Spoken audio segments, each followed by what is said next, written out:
हरे कृष्णा। शिल प्रभुपाद की जय। भक्ति शास्त्री के तीसरे पार्ट में आप सभी का स्वागत है। तो इसमें आगे बढ़ने से पहले एक बार हम चर्चा करेंगे कि पिछले पार्ट में हमने क्या क्या सीखा। तो अभी हम भगवत गीता की इकाई 1 में हैं। इकाई 1 में भगवत गीता के 1 से लेकर 6 तक अध्याय आते हैं और उसमें आज हम तीसरे पार्ट में और दूसरे अध्याय से हम आरंभ करने वाले हैं। और आज के पार्ट में हम 1 से लेकर 11 तक जो श्लोक हैं उसका अध्ययन करेंगे। तो पिछली बार हमने क्या क्या सीखा उसकी हम चर्चा करते हैं। तो हमने जाना अर्जुन के युद्ध ना करने के 4 कारणों पे हमने चर्चा की और 5वें कारण पे चर्चा हम आज करने वाले हैं। उसके बाद हमने देखा कि किस प्रकार अर्जुन ने एक कारण दिया था युद्ध ना करने का कि उसके राजवंश या फिर उसकी जो पारिवारिक परंपराएं हैं उनका विनाश हो जाएगा। तो कैसे होगा उस पर भी हमने चर्चा की थी। फिर हमने ग्रुप डिस्कशन किए थे इस पे कि महिलाएं आमतौर पर बहुत बुद्धिमान नहीं होती। इस कथन को हम किस तरीके से सही तरीके से हम कैसे ले सकते हैं, उपयुक्त तरीके से और अनुपयुक्त तरीके से हम इसको कैसे प्रयोग कर सकते हैं। उसके बाद हमने देखा हिंसा की क्यों आवश्यकता है, हिंसा की क्या उपयोगिता है और अनुपयोगिता है, और हिंसा कहाँ पर करनी चाहिए और कब नहीं करनी चाहिए, इस पर भी हमने चर्चा की थी। तो आज का अध्याय हम आरंभ करेंगे, लेकिन आज का अध्याय आरंभ करने से पहले हम चर्चा करेंगे धर्म के ऊपर। क्योंकि पहले अध्याय में हम देख रहे हैं बार बार भगवान एक ही बात बोल रहे हैं अर्जुन को कि तुम धर्म के लिए युद्ध करो, धर्म के लिए कार्य करो। तो सबसे पहले हम धर्म के बारे में समझेंगे, उससे पहले हम थोड़ा सा उस पर चर्चा करेंगे। तो सबसे पहले हमें समझना होगा धर्म का वास्तविक अर्थ क्या है। तो कई लोगों को लगता है कि अपने कर्तव्य धर्म है ना। कई लोग बोलते हैं कि जो अपना काम करो, बस कुछ भी काम करते रहो वही धर्म है, और वो कुछ भी करते हैं फिर जीवन में। कई लोगों को लगता है कि हमारे जो कर्तव्य है, मानवता ही सबसे बड़ा धर्म है, कई लोग ऐसा बोलते हैं। और बहुत सारे धर्म की परिभाषाएं हैं। तो वास्तव में धर्म का क्या अर्थ है उस पर हम अभी चर्चा करने जा रहे हैं। तो आप में से कोई बताना चाहता है थोड़ा बहुत, आपके अनुसार आपको क्या लगता है धर्म की क्या परिभाषा होनी चाहिए, या फिर हमारे शास्त्रों के अनुसार धर्म की परिभाषा क्या है? अगर आप इसमें थोड़ा सा आप बताना चाहें एक लाइन में तो आप बता सकते हैं। आप में से कोई बताना चाह रहे हैं? हरे कृष्णा ज्योत्सना माता जी। प्रभु जी हरे कृष्णा। प्रभु जी, मनुष्य का मूल धर्म सेवा है और सेवा वो भगवान कृष्णा की सेवा ही सबसे बड़ा धर्म है। ये अगर एक लाइन में बोलना चाहे तो इतना ही बोलेंगे। थोड़ा सा मुझे प्रॉब्लम है बोलने में, बाकी आप आगे बोल सकते हैं। ओके जी माता जी, बहुत ही अच्छा आपने उत्तर दिया। तो अभी आपने जो बताया वो आत्मा का धर्म है। जीवेर स्वरूप है कृष्णेर नित्यदास। जीवात्मा का स्वरूप क्या है? भगवान का नित्यदास हो। तो ये भी अच्छा आंसर है। और कोई इस पे बताना चाहे? भगवान के लिए कर्म करना ही धर्म है, जैसे भगवान बोलते हैं सर्वधर्मान परित्यज्य। ओके, तो वो परो धर्म है, वो सभी धर्मों से ऊपर है, परो धर्म। ओके, तो कोई और कुछ बोलना चाहते हैं आप बोल सकते हैं। हरे कृष्णा बिरलाल माता जी, आप कुछ बोलना चाहते हैं? आपने अनम्यूट किया है। हरे कृष्ण। हरे कृष्णा प्रभु जी। जी माता जी। प्रभु जी, धर्म धर्म वो है जो कि मतलब मतलब ऐसा गुण है जो उससे दूर नहीं किया जा सकता। जैसे कि पानी का धर्म है गीला करना, अगर वो किसी भी ओके अवस्था में होगा तो उससे वो अलग नहीं किया जा सकता। यही धर्म की ओके परिभाषा। जी माता जी, धन्यवाद। हरे कृष्ण। तो अभी मैंने ईयरफोन यूज नहीं कर रहा हूँ, तो आप थोड़ा तेज बोल सकते हैं ताकि आयुष प्रभु जी को भी सुनाई दे। तो जी, धर्म स्वाभाविक जो हमारी प्रवृत्ति है उसको भी धर्म बोला गया है। तो जी, जैसे कि पानी का स्वाभाविक धर्म क्या है? बहना। और चीनी का स्वाभाविक धर्म है मिठास। तो इसी तरह जो सनातन धर्म है, सनातन धर्म मतलब जो हमारा स्वाभाविक धर्म है जिसको कभी भी नष्ट नहीं किया जाता, वो धर्म क्या है? वो है आत्मा का धर्म, जो कि ज्योत्सना माता जी ने भी इसकी चर्चा की। हरे कृष्णा मोहित प्रभु जी। हरे कृष्णा प्रभु जी। प्रभु जी, धर्म का अर्थ होता है धारण करने योग्य। मतलब जो भी सबसे उचित धारणा है, जो सबको धारण करना चाहिए, वही धर्म है। ओके जी प्रभु जी। तो धर्म का मतलब होता है धारण करना, लेकिन इसका मतलब ये नहीं है कि हम कुछ भी धारण कर लें गलत चीजें। तो फिर प्रभु जी ने बोला कि जो वास्तव में धारण करने योग्य हो। ओके, तो अभी हम धर्म पे चर्चा करेंगे और काफी इस पे हम समय दे चुके हैं। तो धर्म की जो परिभाषा श्रीमद् भागवतम में दी है, तो श्रीमद् भागवतम में बोला गया है धर्मम तो साक्षात भगवत प्रणीतम, यानी धर्म वो है जो भगवान के आदेश है, उन्हीं को धर्म बोला गया है। तो भगवान ने जो शास्त्रों में आदेश दिए हैं उन्हीं को धर्म बोला गया है। तो शास्त्रों में हर तरह के धर्म है, यानी स्त्री का धर्म है, पुरुष का धर्म है, क्षत्रिय का धर्म है, सारे प्रकार के धर्म है। तो उनको हम किस तरह से विभाजित कर सकते हैं उसके बारे में हम चर्चा करेंगे। तो धर्म कहीं पे कर्तव्य को बोला गया है, धर्म कहीं पे व्यवसाय को बोला गया है। तो ये सब क्या है, ये शरीर से शारीरिक स्तर पर जो धर्म है ये वो वाले धर्म है। जो हम भक्ति की चर्चा करते हैं वो परो धर्म है, जो कि शरीर से ऊपर है, जो कि आत्मा का धर्म है। जैसे स्त्री धर्म है, पुरुष का धर्म है, ये क्या है, ये शरीर से संबंधित है। देश के प्रति जो धर्म है वो भी हमारे शारीरिक धर्म है। क्यों? इससे ऊपर जो धर्म है भक्ति का धर्म है। ठीक है, तो धर्म का वास्तविक अर्थ है भगवान के आदेश, उनको धर्म बोला गया है। अभी हम चर्चा करेंगे वर्णाश्रम धर्म की। क्यों? क्योंकि इसमें भगवत गीता के पहले अध्याय में क्षत्रिय धर्म की चर्चा हुई है यहाँ। तो क्षत्रिय धर्म क्या है, वर्णाश्रम धर्म क्या है, उसकी हम चर्चा करेंगे। सबसे पहले हम जानेंगे कि वर्णाश्रम धर्म अभी सबको ही पता है, क्योंकि सब लोग पहले भी पढ़ चुके हैं काफी बार भगवत गीता। तो वर्णाश्रम धर्म के ऊपर हमने एक बार प्रेजेंटेशन भी दी थी, प्रस्तुतिकरण भी किया था, ग्रुप 3 ने शायद किया था। तो जैसे कि हमें नाम से ही पता लग रहा है, वर्ण आश्रम मतलब 4 जो हमारे वर्ण है और 4 जो आश्रम है, उसमें भगवान ने क्या क्या आदेश दिए। जैसे कि मैंने आपको बताया, धर्म क्या है, भगवान के आदेश। धर्मम तो साक्षात भगवत प्रणीतम। तो किस वर्ण के लिए भगवान के क्या आदेश हैं, किस आश्रम के लिए भगवान के क्या आदेश हैं, उनको बोलते हैं वर्णाश्रम धर्म। तो वर्णाश्रम धर्म का वास्तविक उद्देश्य क्या है, इसकी हम चर्चा करेंगे। तो कई लोगों को लगता है कि वर्णाश्रम धर्म का उद्देश्य है कि सभी लोग अपने गुण के अनुसार अपना व्यवसाय कर सके और जीवन में सुखी रह सके। कई लोगों को लगता है कि जो वर्णाश्रम धर्म है इसलिए बनाया गया ताकि सभी लोग फाइनेंशियली ग्रो कर सके। तो लेकिन ऐसा नहीं है, फाइनेंशियली ग्रो कर सके वो उसका एक पार्ट है, वो उसका एक हिस्सा है, लेकिन उसका उद्देश्य नहीं है। उसका एम क्या है वर्णाश्रम धर्म का? वर्णाश्रम धर्म का उद्देश्य है कि सभी अपने गुणों के अनुसार भगवान को प्राप्त कर सके। तो वर्णाश्रम धर्म इसलिए नहीं बनाया गया कि सब अपने गुण के अनुसार धन अर्जित कर सके, व्यवसाय कर सके, वो भी उसका एक पार्ट है, लेकिन उसका जो वास्तविक उद्देश्य है वो है भगवान की प्राप्ति। तो यह हमें कैसे पता लगता है? यह हमें पता लगता है श्रीमद् भागवतम से। तो मैं भी आपको एक श्रीमद् भागवतम का श्लोक दिखाऊंगा जिसमें बताया गया है कि वर्णाश्रम धर्म का वास्तव में उद्देश्य क्या है। तो श्लोक है श्रीमद् भागवतम, पहला स्कंद, दूसरा अध्याय और 13वां श्लोक। तो इसमें भगवान बताते हैं, इसमें सुत गोस्वामी बताते हैं कि वास्तव में धर्म का, वर्णाश्रम धर्म का उद्देश्य क्या है। अतः पुंबे द्विजा श्रेष्ठा वर्णाश्रम विभागशः स्वनुतिष्ठस्य धर्मस्य संसिद्धि हरितोषणम। तो इसमें बोला गया वर्णाश्रम विभागशः, वर्णाश्रम का विभाग क्यों किया गया है? तो नीचे लिखा है संसिद्धिम हरितोषणम, ताकि सभी लोग हरि यानी भगवान की सेवा कर सके, सभी लोग भगवान से जुड़ सके। ठीक है, तो वास्तव में जो वर्णाश्रम बनाया गया था वो इसलिए बनाया गया था ताकि सभी लोग अपने अपने गुण के अनुसार धीरे धीरे भगवत प्राप्ति कर सके। जो लाभ ब्राह्मण को यज्ञ करने से प्राप्त होता है वही लाभ क्षत्रिय को युद्ध करने से प्राप्त होता है। तो यही है वास्तविक जो वर्णाश्रम धर्म है उसका मतलब। तो इस पर अभी हम आगे और भी चर्चा करेंगे, विस्तार से हम जानेंगे वर्णाश्रम धर्म के बारे में। तो वर्णाश्रम धर्म को हम 2 तरीके से या फिर इसको 2 भागों में हम विभाजित कर सकते हैं। सबसे पहला है व्यवसायिक कर्तव्य। तो जैसे मैंने आपको बताया कि कई लोगों को लगता है कि वर्णाश्रम धर्म केवल व्यवसाय के लिए है ताकि सभी लोग अपने अपने गुणों से पैसे कमा सके, ऐसा नहीं है। तो 2 भागों में इसको हम विभाजित कर सकते हैं। एक है व्यवसायिक कर्तव्य, यानी हमें कौन सा व्यवसाय चुनना है अपने गुण के अनुसार। उसके बाद है निर्धारित कर्तव्य। अब एक बार आपने अपना व्यवसाय चुन लिया, मान लीजिए आपने चुन लिया कि मैं क्षत्रिय, अपने गुण के अनुसार मुझे क्षत्रिय बनना चाहिए, लेकिन क्षत्रिय के कौन से कर्म होते हैं उसको हम बोलते हैं निर्धारित कर्तव्य। तो वर्णाश्रम धर्म के अंदर 2 तरह के कर्तव्य होते हैं। पहला व्यवसायिक कर्तव्य, आप कौन सा वर्ण चुनते हैं, उसके बाद उस वर्ण के अंदर आपको क्या क्या कर्तव्य करने होंगे। जैसे अर्जुन क्या है, अभी अर्जुन का व्यवसायिक कर्तव्य क्षत्रिय, लेकिन उसका निर्धारित कर्तव्य क्या है, युद्ध करना। तो इस तरह हम वर्णाश्रम धर्म को 2 भागों में विभाजित कर सकते हैं। और अगर इसको और भी सूक्ष्म भागों में आप विभाजित करना चाहते हैं तो इसको हम और 4 भागों में विभाजित कर सकते हैं। तो जो वर्णाश्रम धर्म के अनुयायी होते हैं वो हमेशा 4 धर्मों का पालन करते ही करते हैं।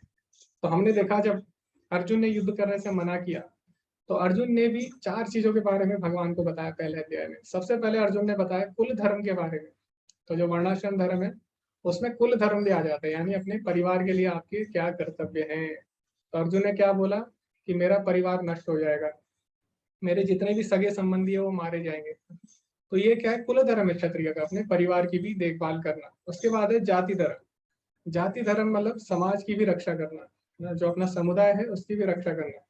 तो अर्जुन ने क्या बोला कि जब परिवार वाले मारे जाएंगे, बड़े मारे जाएंगे, जो श्रेष्ठ पुरुष है, तो उसके बाद क्या होगा, महिलाएं होंगी, उनका लोग शोषण करेंगे। उससे क्या होगा, अवांछित संतानें उत्पन्न होगी, और वो जो अवांछित संतानें हैं वो क्या करेगी, पूरे विश्व में वो उत्पात मचाएगी। तो इस प्रकार वो पूरे विश्व के, पूरे समाज के बारे में सोच रहा है। तो जो दूसरा धर्म है वर्णाश्रम के अंदर, वो आता है जाति धर्म। तो अर्जुन ने क्या बोला, कुल धर्म की भी चर्चा की, और अर्जुन ने जाति धर्म की भी चर्चा की। उसके बाद है स्वधर्म, यानी क्षत्रिय का धर्म। तो उससे अर्जुन पीछे हट रहा था। तो अर्जुन ने कुल धर्म की चर्चा की, जाति धर्म की चर्चा की, लेकिन स्वधर्म और स्वकर्म से वो पीछे हट रहा था। तो स्वधर्म मतलब होता है कि उसने कौन सा व्यवसाय चुना, तो उसने क्षत्रिय का व्यवसाय चुना। तो उसका स्वकर्म क्या था, युद्ध करना। तो इस प्रकार जो 4 प्रकार के धर्म है वो वर्णाश्रम धर्म में आ जाते हैं, इसी में समा जाते हैं सारे। तो ये हम अलग अलग श्लोकों में भगवद गीता के अध्याय जब हम पढ़ेंगे, तो उसमें हम अलग अलग श्लोकों में इन 4 चीजों को हम देख सकते हैं। तो कुल धर्म और जाति धर्म की चर्चा अर्जुन कर चुके हैं। अभी हम पढ़ेंगे स्वधर्म और स्वकर्म, इनके बारे में हम आगे जानते रहेंगे, और लगभग हर श्लोक में स्वधर्म और स्वकर्म की चर्चा हुई है दूसरे अध्याय में। तो कृपा जी क्या बोलते हैं आगे वर्णाश्रम धर्म के बारे में, दूसरे अध्याय के 31वें श्लोक में। मानव सभ्यता वर्णाश्रम धर्म की अवस्था से प्रारंभ होती है, या प्राप्त शरीर की प्रकृति के विशिष्ट गुणों के संदर्भ में विशिष्ट कर्तव्य का पालन करती है। तो अभी आप कोई बता सकता है आप में से कि हमारे शास्त्रों के अनुसार मनुष्य और जानवर, इनमें क्या अंतर है, क्या इनको अलग बनाता है? कोई बता सकता है आप में से कि एक मनुष्य को और एक जानवर को क्या चीज अलग बनाती है? हरे कृष्ण प्रभु जी। ओके, तो पहले आपको हैंड रेस करना होगा। जी। हाँ, जैसे पहले लाइन लगी रहती है ना, तो हमें लाइन में लगना है, ठीक है, हमें डायरेक्ट लाइन नहीं तोड़नी। तो पहले आप हैंड रेस करिए, और फिर हम एक एक करके सबसे पूछेंगे। जी हरे कृष्णा अमृता माता जी।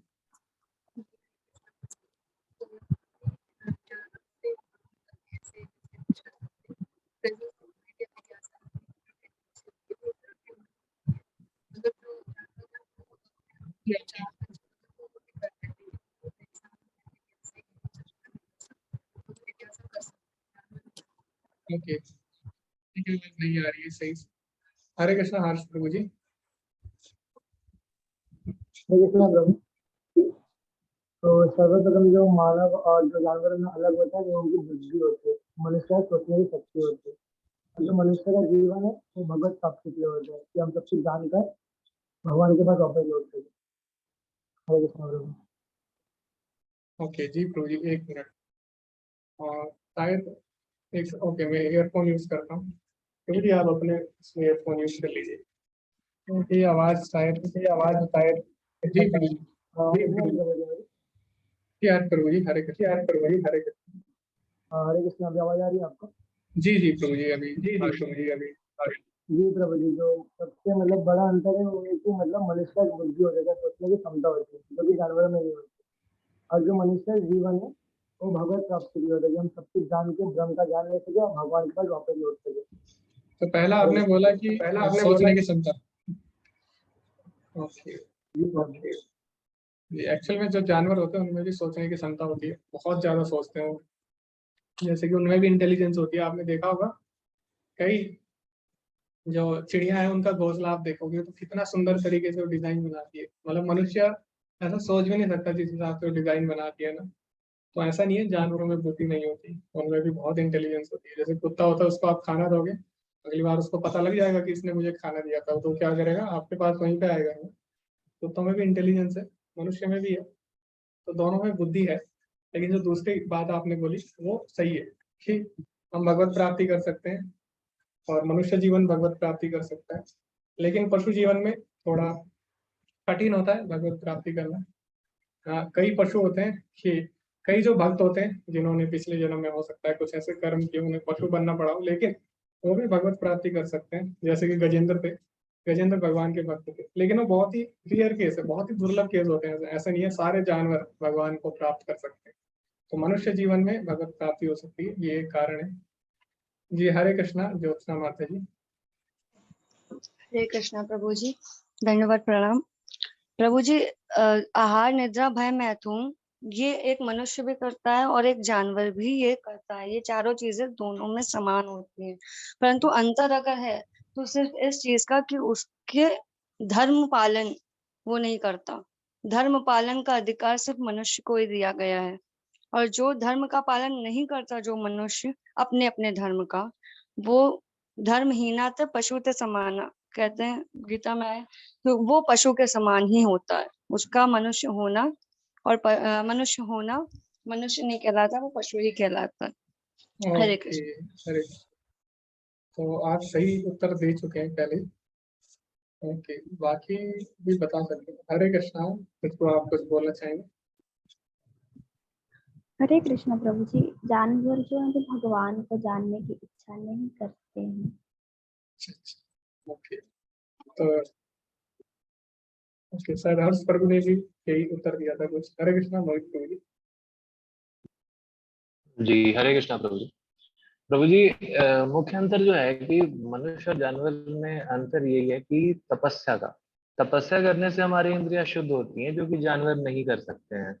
और तपस्या ये सिर्फ मतलब वो मेडिटेशन वाली नहीं है। तपस्या दो तरह की है, एक तो भगवान का नाम लेना भौतिक चीजों को छोड़ के, और दूसरी तपस्या है भोजन का, तो हम जो भी खाएं भगवान को भोग ला कर। तो ऐसा जानवर नहीं कर सकते हैं। तो ये तपस्या एक बहुत बड़ा डिफरेंस है मनुष्य और जानवर। हरे कृष्ण। हरे कृष्णा प्रभु जी, धन्यवाद। तो सभी ने लगभग सही उत्तर दिया। तो वास्तव में जो हमें और जानवरों को अलग बनाता है वो क्या है? धर्म। तो जैसे ज्योत्सना माता जी ने बोला, चार चीजें हैं जो हमें और जानवरों में समान पाई जाती है। आहार, निद्रा, भय, मैथुन, अंचा, सामान्य एतत् पशुभिर नराणाम्। तो ये श्लोक आया है महाभारत में। तो अभी क्या चीज है जो हमें और जानवरों को अलग बनाती है? धर्मो ही तेषाम अधिको विशेषो धर्मेण हीना पशुभिर समाना। तो जिसमें धर्म नहीं है वो पशु की तरह है। तो आजकल हम देख रहे हैं समाज में वर्णाश्रम व्यवस्था का उचित उपयोग नहीं हो पा रहा है। वर्णाश्रम व्यवस्था अभी भी है, पहले भी थी, अभी भी है, लेकिन अभी क्या है, अभी वो शास्त्रों के अनुसार नहीं है। इसीलिए जो समाज है वो जानवर की तरह होता जा रहा है। तो कई लोग बोलते हैं अभी वर्णाश्रम व्यवस्था खत्म हो चुकी है, अभी भी है। जैसे कि वर्णाश्रम व्यवस्था में क्या होता है, चार वर्ण होते हैं। एक इंटेलेक्चुअल क्लास होती है जिन्हें हम ब्राह्मण बोलते थे, वो आज भी होता है। किसी कॉलेज में आप जाएंगे तो वहाँ पे इंटेलेक्चुअल क्लास होती है, प्रोफेसर होते हैं, ठीक है। क्षत्रिय भी चाहिए, जो वहाँ पे एडमिनिस्ट्रेटिव ग्रुप है उनको क्षत्रिय बोलते हैं, ठीक है। उसके बाद जो आते हैं मर्चेंट, जो व्यापारी होते हैं, जो कॉमर्स वाले होते हैं, उसमें जो एचआर वाले होते हैं, ठीक है, उसमें एचआर बोल दिया उनको। और जो लेबर क्लास होती है उनको शूद्र बोला गया। तो आज भी वही है वर्णाश्रम व्यवस्था, लेकिन वो विकृत रूप में, ठीक है, या फिर कई जगह पे है तो जन्म के आधार पर है। तो आजकल जो वर्णाश्रम व्यवस्था आज भी है, लेकिन वो क्या है, विकृत रूप में हो गई है, जिसके कारण जो मनुष्य है जानवर जैसा होता जा रहा है। तो वर्णाश्रम धर्म, जो धर्म ही है जो हमें और जानवरों को अलग बनाता है। आप देखोगे जानवरों में कोई वर्ण नहीं होता, जानवरों में नहीं होता ब्राह्मण, क्षत्रिय, वैश्य, शूद्र। तो यही एक धर्म है जो हमें और जानवरों को अलग बनाता है। यही यहाँ पे प्रभुपाद जी बोल रहे हैं। ओके, तो जैसे कि हमने चर्चा की, और भगवान बोलते भी हैं चौथे अध्याय के 13वें श्लोक में, जो चार वर्ण है वो जन्म के अनुसार नहीं है। वो कैसे है? गुण कर्म विभागशः, यानी कौन से गुण में कौन होगा, कौन सा कर्म करता है, उसके अनुसार हम निर्धारित करते हैं कि किसी का वर्ण क्या होगा। ऐसा नहीं कि जो ब्राह्मण कुल में वो ब्राह्मण होगा, क्षत्रिय में वो होगा। वो हो सकता है, डॉक्टर का बेटा भी डॉक्टर हो सकता है, ऐसी बात नहीं है। ब्राह्मण का बेटा भी ब्राह्मण हो सकता है, डॉक्टर का बेटा भी डॉक्टर हो सकता है। लेकिन केवल डॉक्टर का बेटा होने से वो डॉक्टर नहीं होगा, उसको भी एग्जाम देना पड़ेगा, उसको भी पढ़ाई करनी पड़ेगी, है ना, तभी वो डॉक्टर कहलाएगा। इसी प्रकार कोई भी ब्राह्मण हो सकता है, या फिर ब्राह्मण का बेटा भी ब्राह्मण हो सकता है, लेकिन उसके अंदर वो योग्यता होनी चाहिए। गुण कर्म विभागशः। तो जो सदोगुण में होते हैं वो क्या कहलाते हैं? ब्राह्मण कहलाते हैं।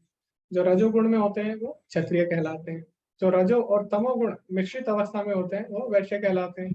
और जिनमें तमोगुण प्रधान होता है वो शूद्र कहलाते हैं। तो इस प्रकार गुणों और कर्म के अनुसार चार वर्णों को बांटा गया है, क्या ये हम देखते हैं। और अभी सबके अलग अलग गुण हो सकते हैं।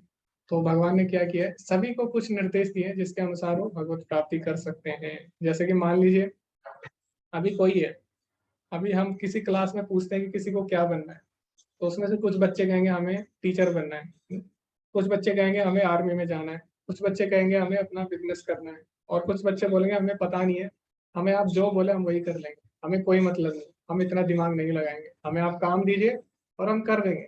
तो इस प्रकार हम देखते हैं 4 तरह के लोग हैं कक्षा में, आपको मिल जाएंगे। तो ये 4 वर्ण है। ठीक है?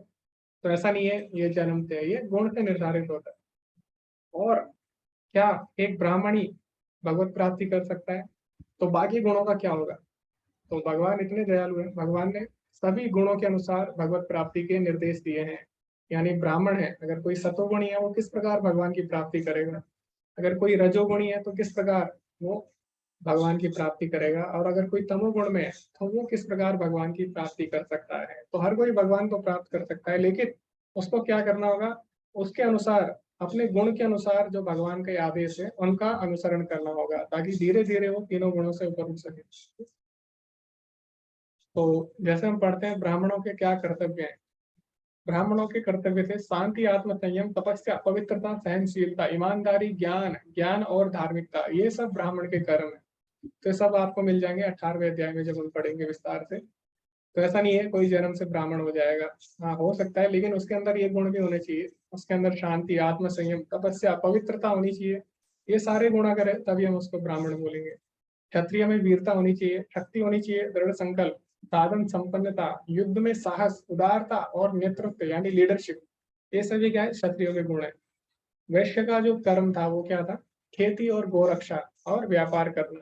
तो आजकल साधारणतः लोग उन्हीं को वैश्य बोलते हैं जो लोग व्यापार करते हैं, लेकिन ऐसा नहीं है। वैश्य का एक और कर्तव्य था, वो था गाय की रक्षा करना और खेती करना। तो व्यापार तो आजकल लोग कर रहे हैं, लेकिन 2 चीजें हैं जिन पे ध्यान नहीं दिया जा रहा, वो क्या है, गोरक्षा और खेती।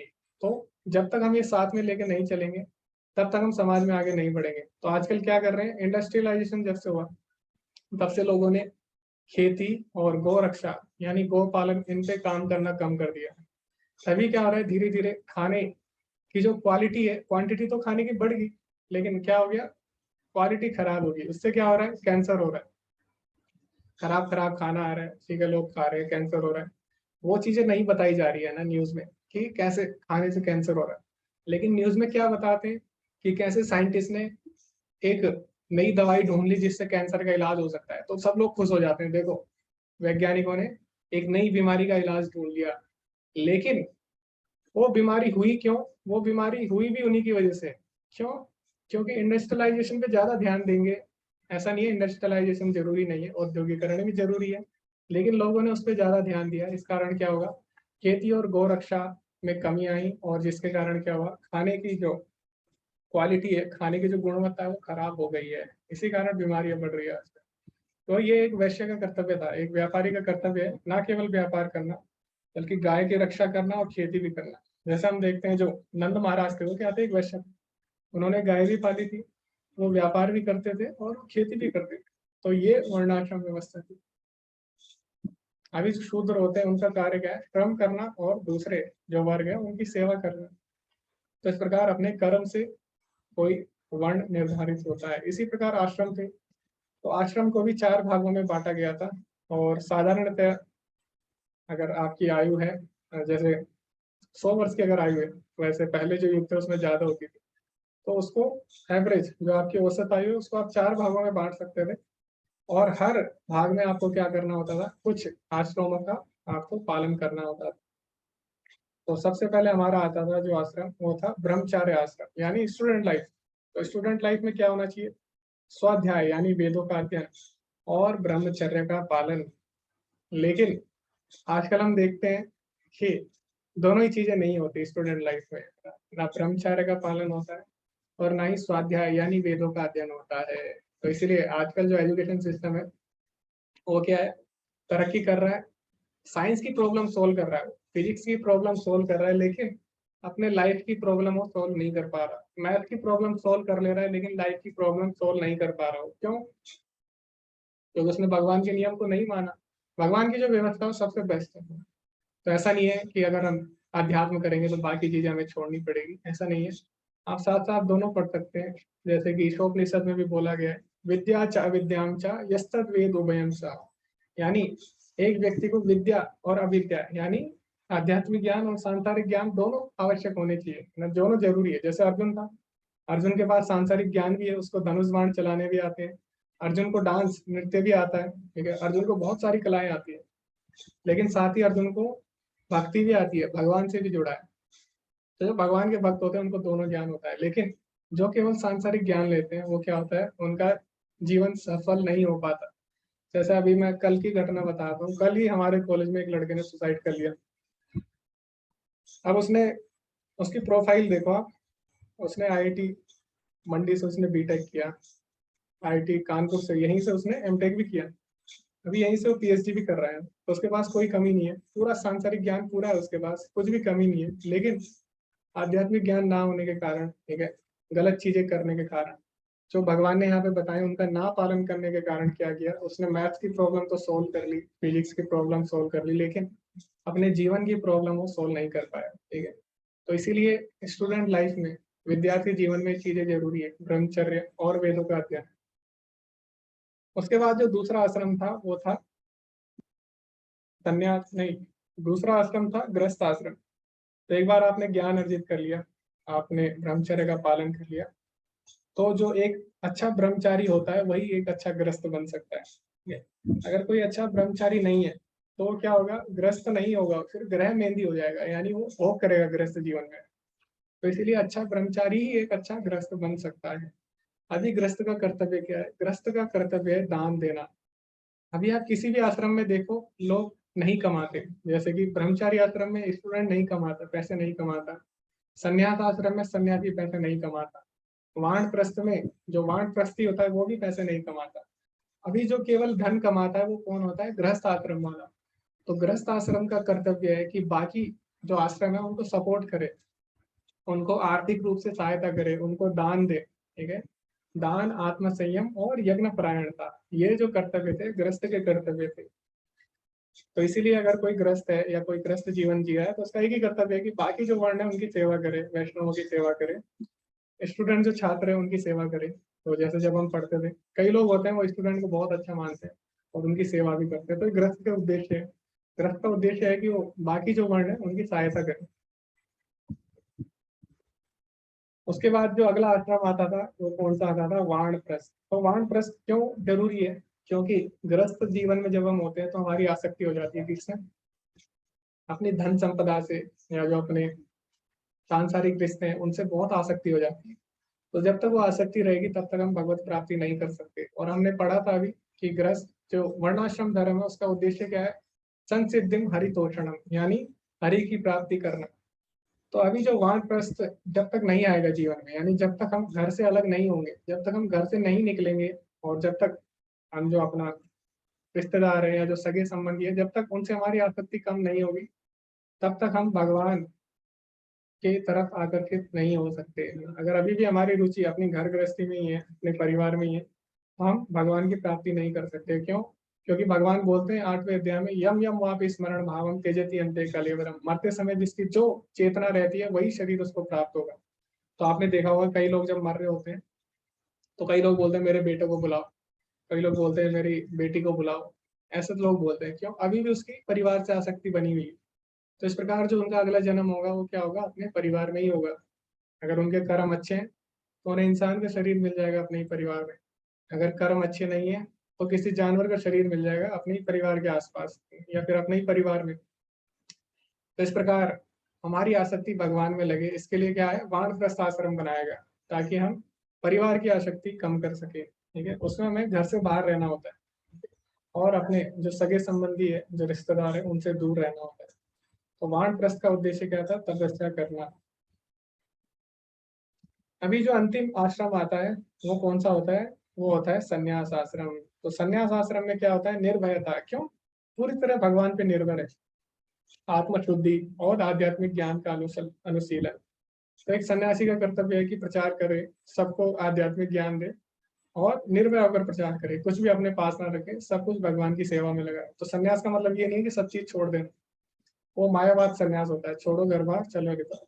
वैष्णव सन्यास क्या होता है, उसको युक्त वैराग्य बोला गया है। रूप गोस्वामी बताते हैं भक्ति रसामृत सिंधु में कि जो युक्त वैराग्य होता है उसमें हम कोई भी चीज छोड़ते नहीं है, हम सारी चीजें भगवान की सेवा में लगा देते हैं। तो यही वास्तव में सन्यास है। ओके, तो इस तरह हमने 4 वर्ण और 4 आश्रम की चर्चा की। अभी वर्णाश्रम धर्म का पालन करने के क्या लाभ होंगे? तो एक तो हमने बताया भगवत प्राप्ति होगी, लेकिन अगर आप भगवत प्राप्ति को भी अपना उद्देश्य नहीं बनाते, अगर केवल आप व्यावसायिक तरीके से इसको करते हैं, तब भी वर्णाश्रम धर्म के बहुत सारे लाभ हैं।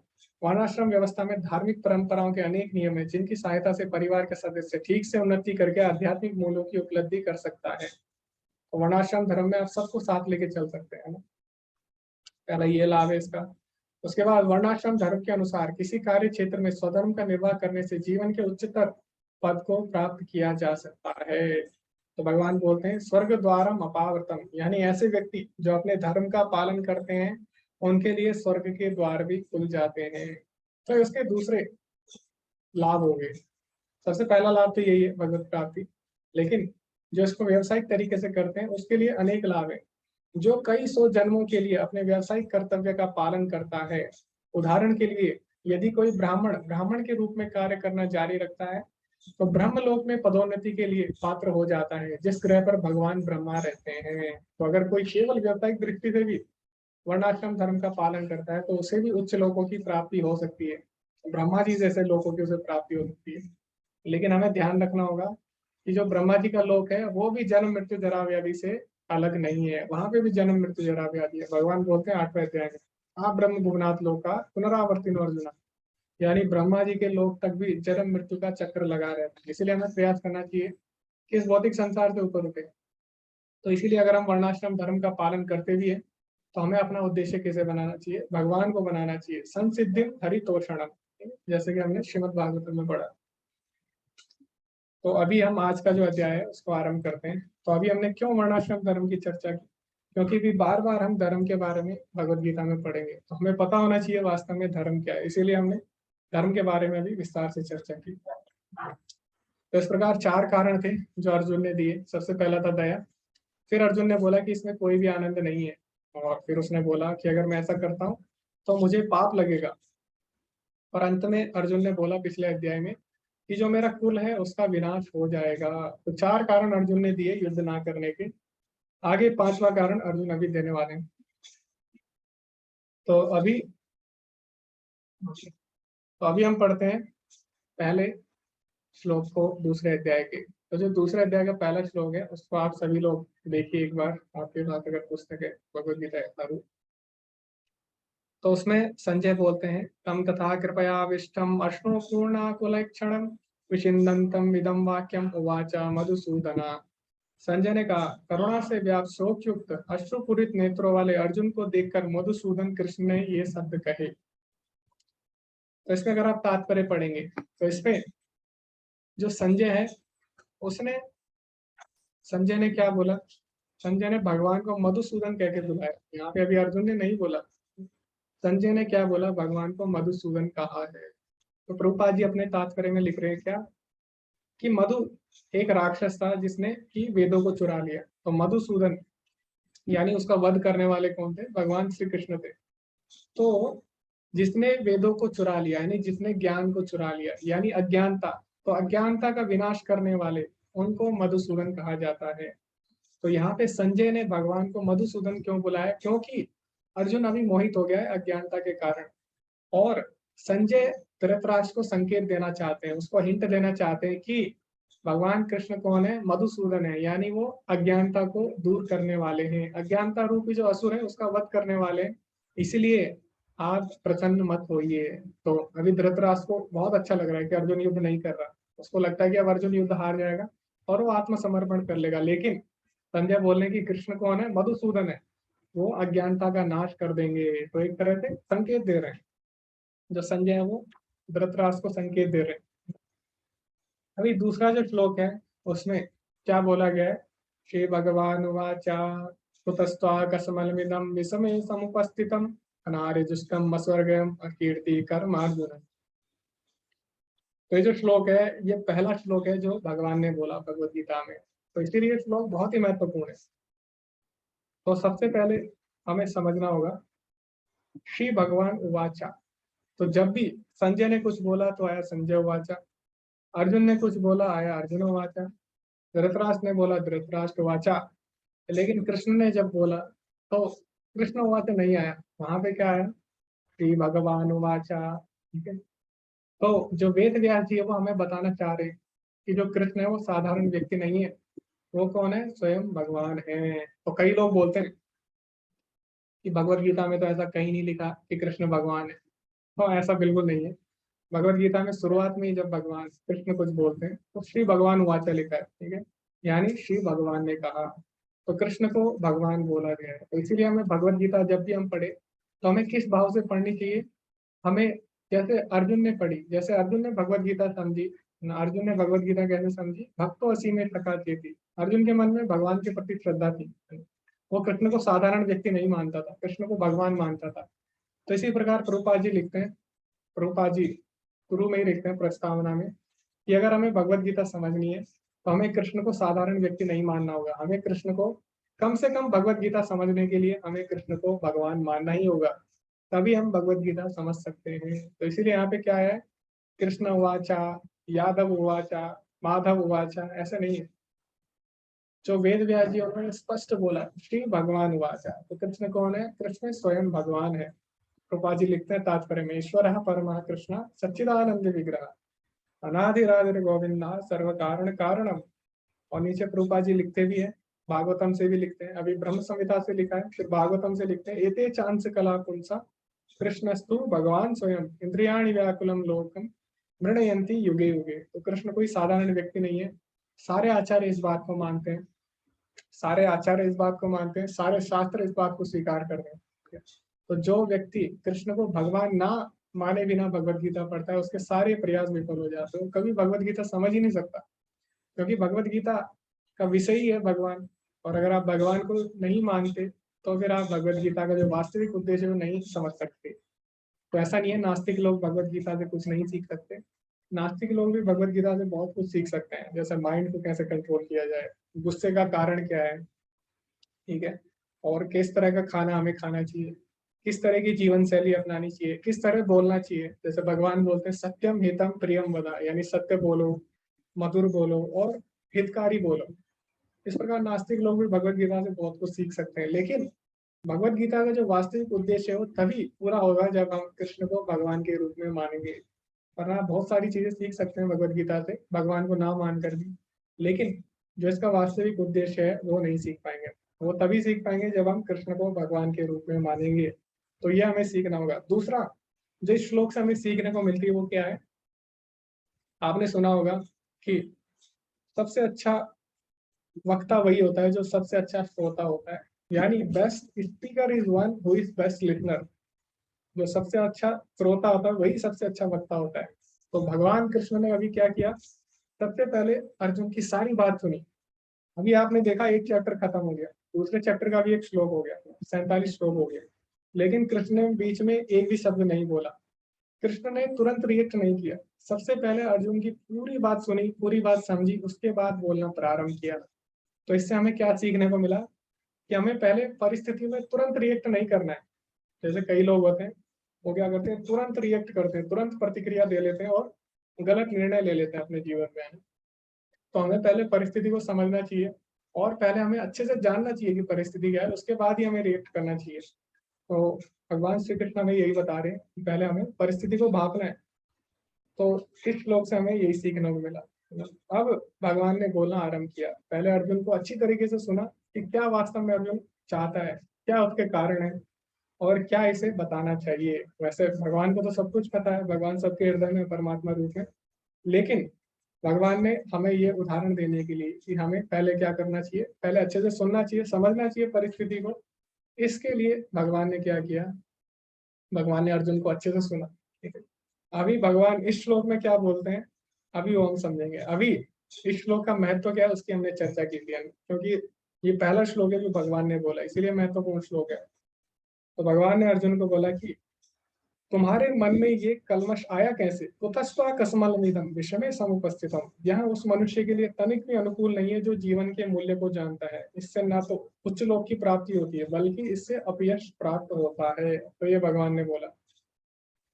तो जैसे आपका मान लीजिए कोई मित्र है, तो आपका अगर कोई मित्र है और बहुत ही अच्छा है वो पढ़ाई करने में, बहुत ही उसने पूरे साल तैयारी की, लेकिन एग्जाम के दिन, परीक्षा के दिन वो बोले कि मुझे एग्जाम नहीं देना, तो आप क्या करोगे?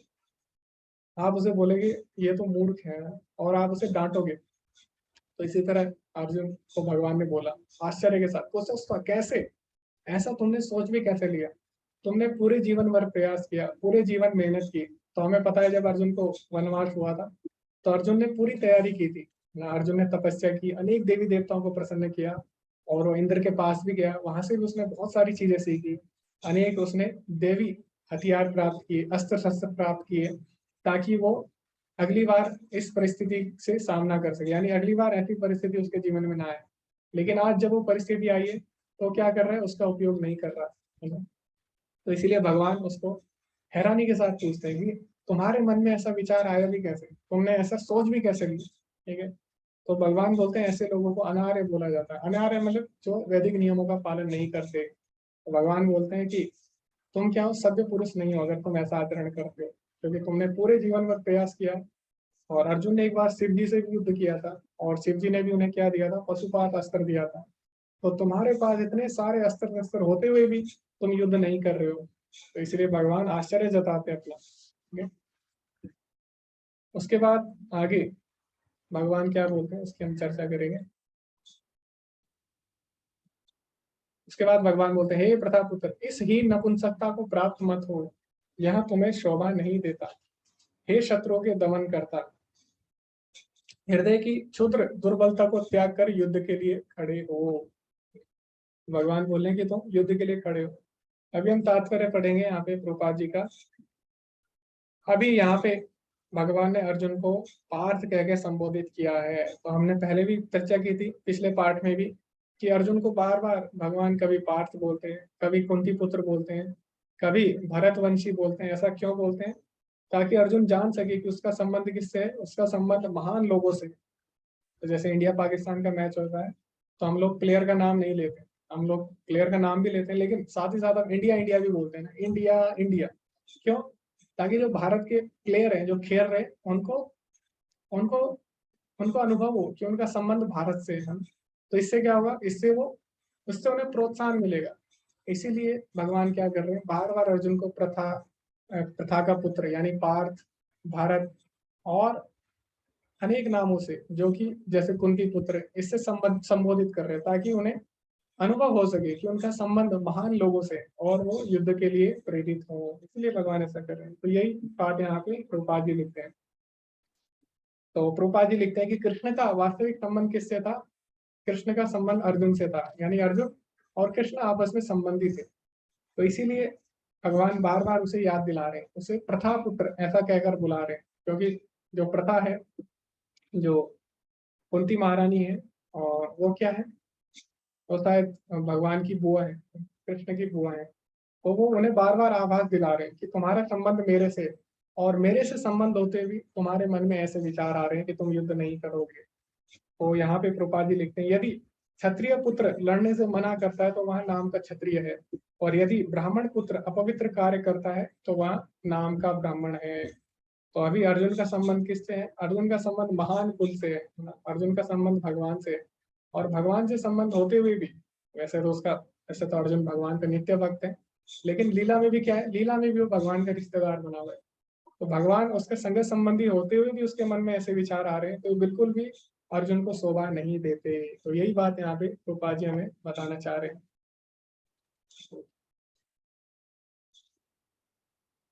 तो आगे हम बढ़ेंगे इसी के साथ।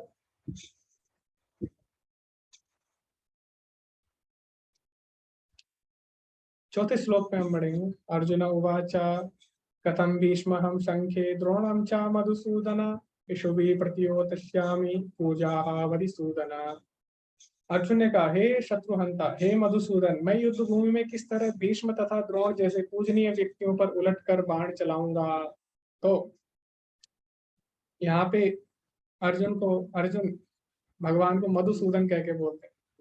तो मधुसूदन क्यों बोला, यहाँ पे हर जगह मधुसूदन की भी अलग अलग मीनिंग है। तो पहले हमने जाना कि क्यों अर्जुन बार बार भगवान को अलग अलग नाम से बुला रहा है, लेकिन किस परिस्थिति में भगवान को किस नाम से बुला रहा है उसका अलग महत्व है। जैसे हमने चर्चा की, मधुसूदन को संजय ने भी बोला, लेकिन वहां पे मधुसूदन कुछ अलग तात्पर्य से बोला गया था। यहाँ पे मधुसूदन बोला गया है अर्जुन के द्वारा, लेकिन यहाँ पे क्यों अर्जुन ने मधुसूदन बोला वो प्रभुपाद जी लिखते हैं। तो यहाँ पे प्रभुपाद जी समझा रहे हैं मधुसूदन का अर्थ क्या है। आपने मधु को मार डाला इसलिए आपका नाम मधुसूदन है, लेकिन आप मुझे मेरे दादा और शिक्षक को मारने के लिए कह रहे हैं। मतलब यहाँ पे अर्जुन लिख रहे हैं कि आप बोल रहे हैं कि भीष्म और द्रोण पे बाण चलाओ, यही इशारा है। यह ठीक है कि आपका नाम मधुसूदन है, आपने एक राक्षस का वध किया जिसका नाम मधु था, लेकिन आप मुझसे पूछ रहे हैं कि भीष्मसूदन यानी भीष्म को मारो और द्रोणसूदन यानी द्रोण को मारो, तो मैं ऐसा कैसे कर सकता हूँ। यानी अर्जुन बोले आप तो मधुसूदन और राक्षसों को मारते हो, लेकिन आप मुझे बोल रहे हो कि आप अपने गुरु को मारो, तो मैं क्या होगा, मैं द्रोणसूदन और भीष्मसूदन के नाम से जाना जाऊंगा, और इससे क्या होगा, इससे मेरा अपयश होगा कि इसने अपने गुरु को मारा। अब हम भगवान को मधुसूदन बोलते हैं तो इससे क्या होता है, भगवान की ख्याति होती है, भगवान का यश बढ़ता है। लेकिन अगर कृष्ण अपने गुरु को मारेगा तो किस नाम से जाना जाएगा। अगर अर्जुन अपने गुरु को मारेगा तो किस नाम से जाना जाएगा, द्रोणसूदन, है ना। तो इससे क्या होगा, उसका अपयश फैलेगा। तो इसीलिए भगवान को बोल रहा है कि आप तो मधुसूदन हो और मेरे को आप द्रोणसूदन बनाना चाहते हो, तो इस तरह से भगवान को बोलता है। अगले श्लोक में हम पढ़ते हैं 5वें श्लोक में, ऐसे महापुरुषों को जो मेरे गुरु हैं उन्हें मारकर जीने की अपेक्षा इस संसार में भीख मांगकर खाना अच्छा है।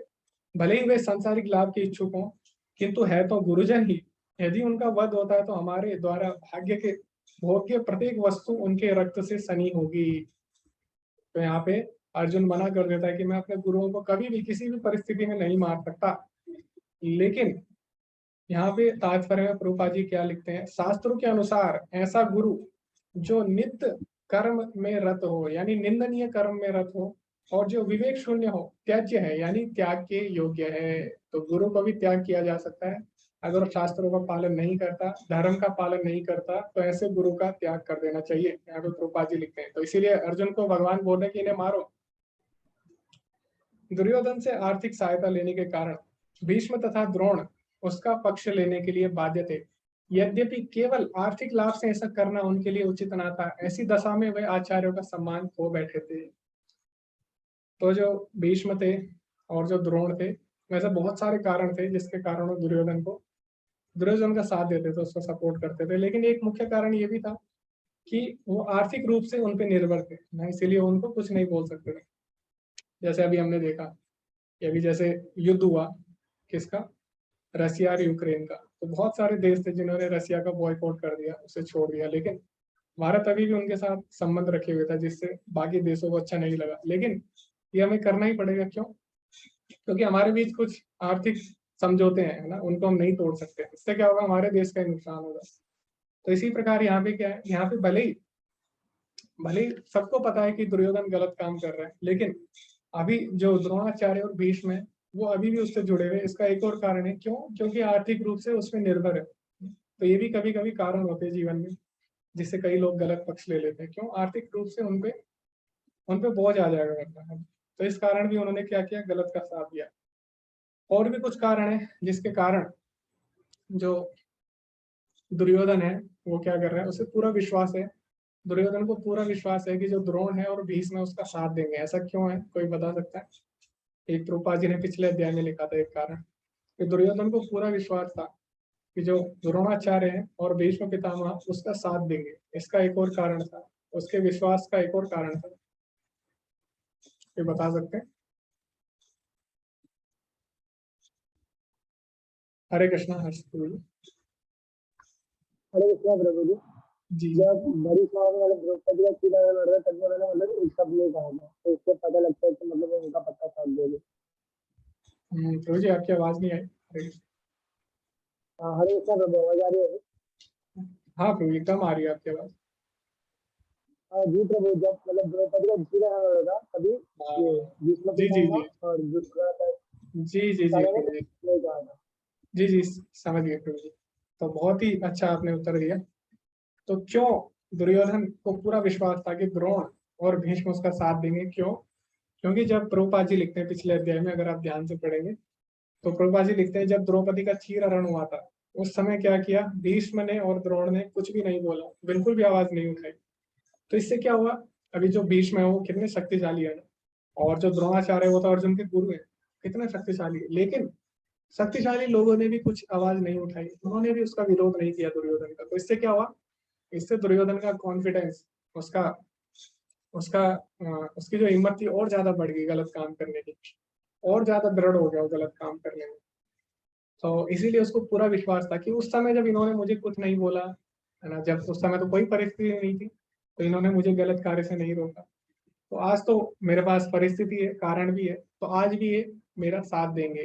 तो क्या होता है, जब श्रेष्ठ लोग या फिर जब अच्छे लोग किसी बुरे कार्य को देखते रहते हैं, वो कोई प्रतिक्रिया नहीं देते, तो इससे क्या होता है, गलत लोगों का साहस और ज्यादा बढ़ जाता है।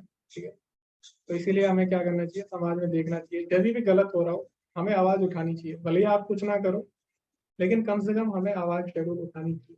ठीक है, तो हमें कभी भी गलत कार्य को चुपचाप नहीं सहना चाहिए। इससे क्या होता है, गलत लोगों की हिम्मत और ज्यादा बढ़ जाएगी, वो ये सोचेंगे कि अच्छा कोई कुछ नहीं बोलता, तो इसीलिए वो और ज्यादा उस कार्य को करेंगे। तो यहाँ पे दुर्योधन को इसीलिए विश्वास है द्रोण और भीष्म पे, क्यों, क्योंकि गलत कार्य जब वो कर रहा था तो उन्होंने नहीं रोका था। ठीक है, तो ये भी कारण है, बहुत सारे कारण है जिसके कारण जो दुर्योधन है और जो है द्रोण और भीष्म है, ये आपस में जुड़े हुए हैं। ठीक है,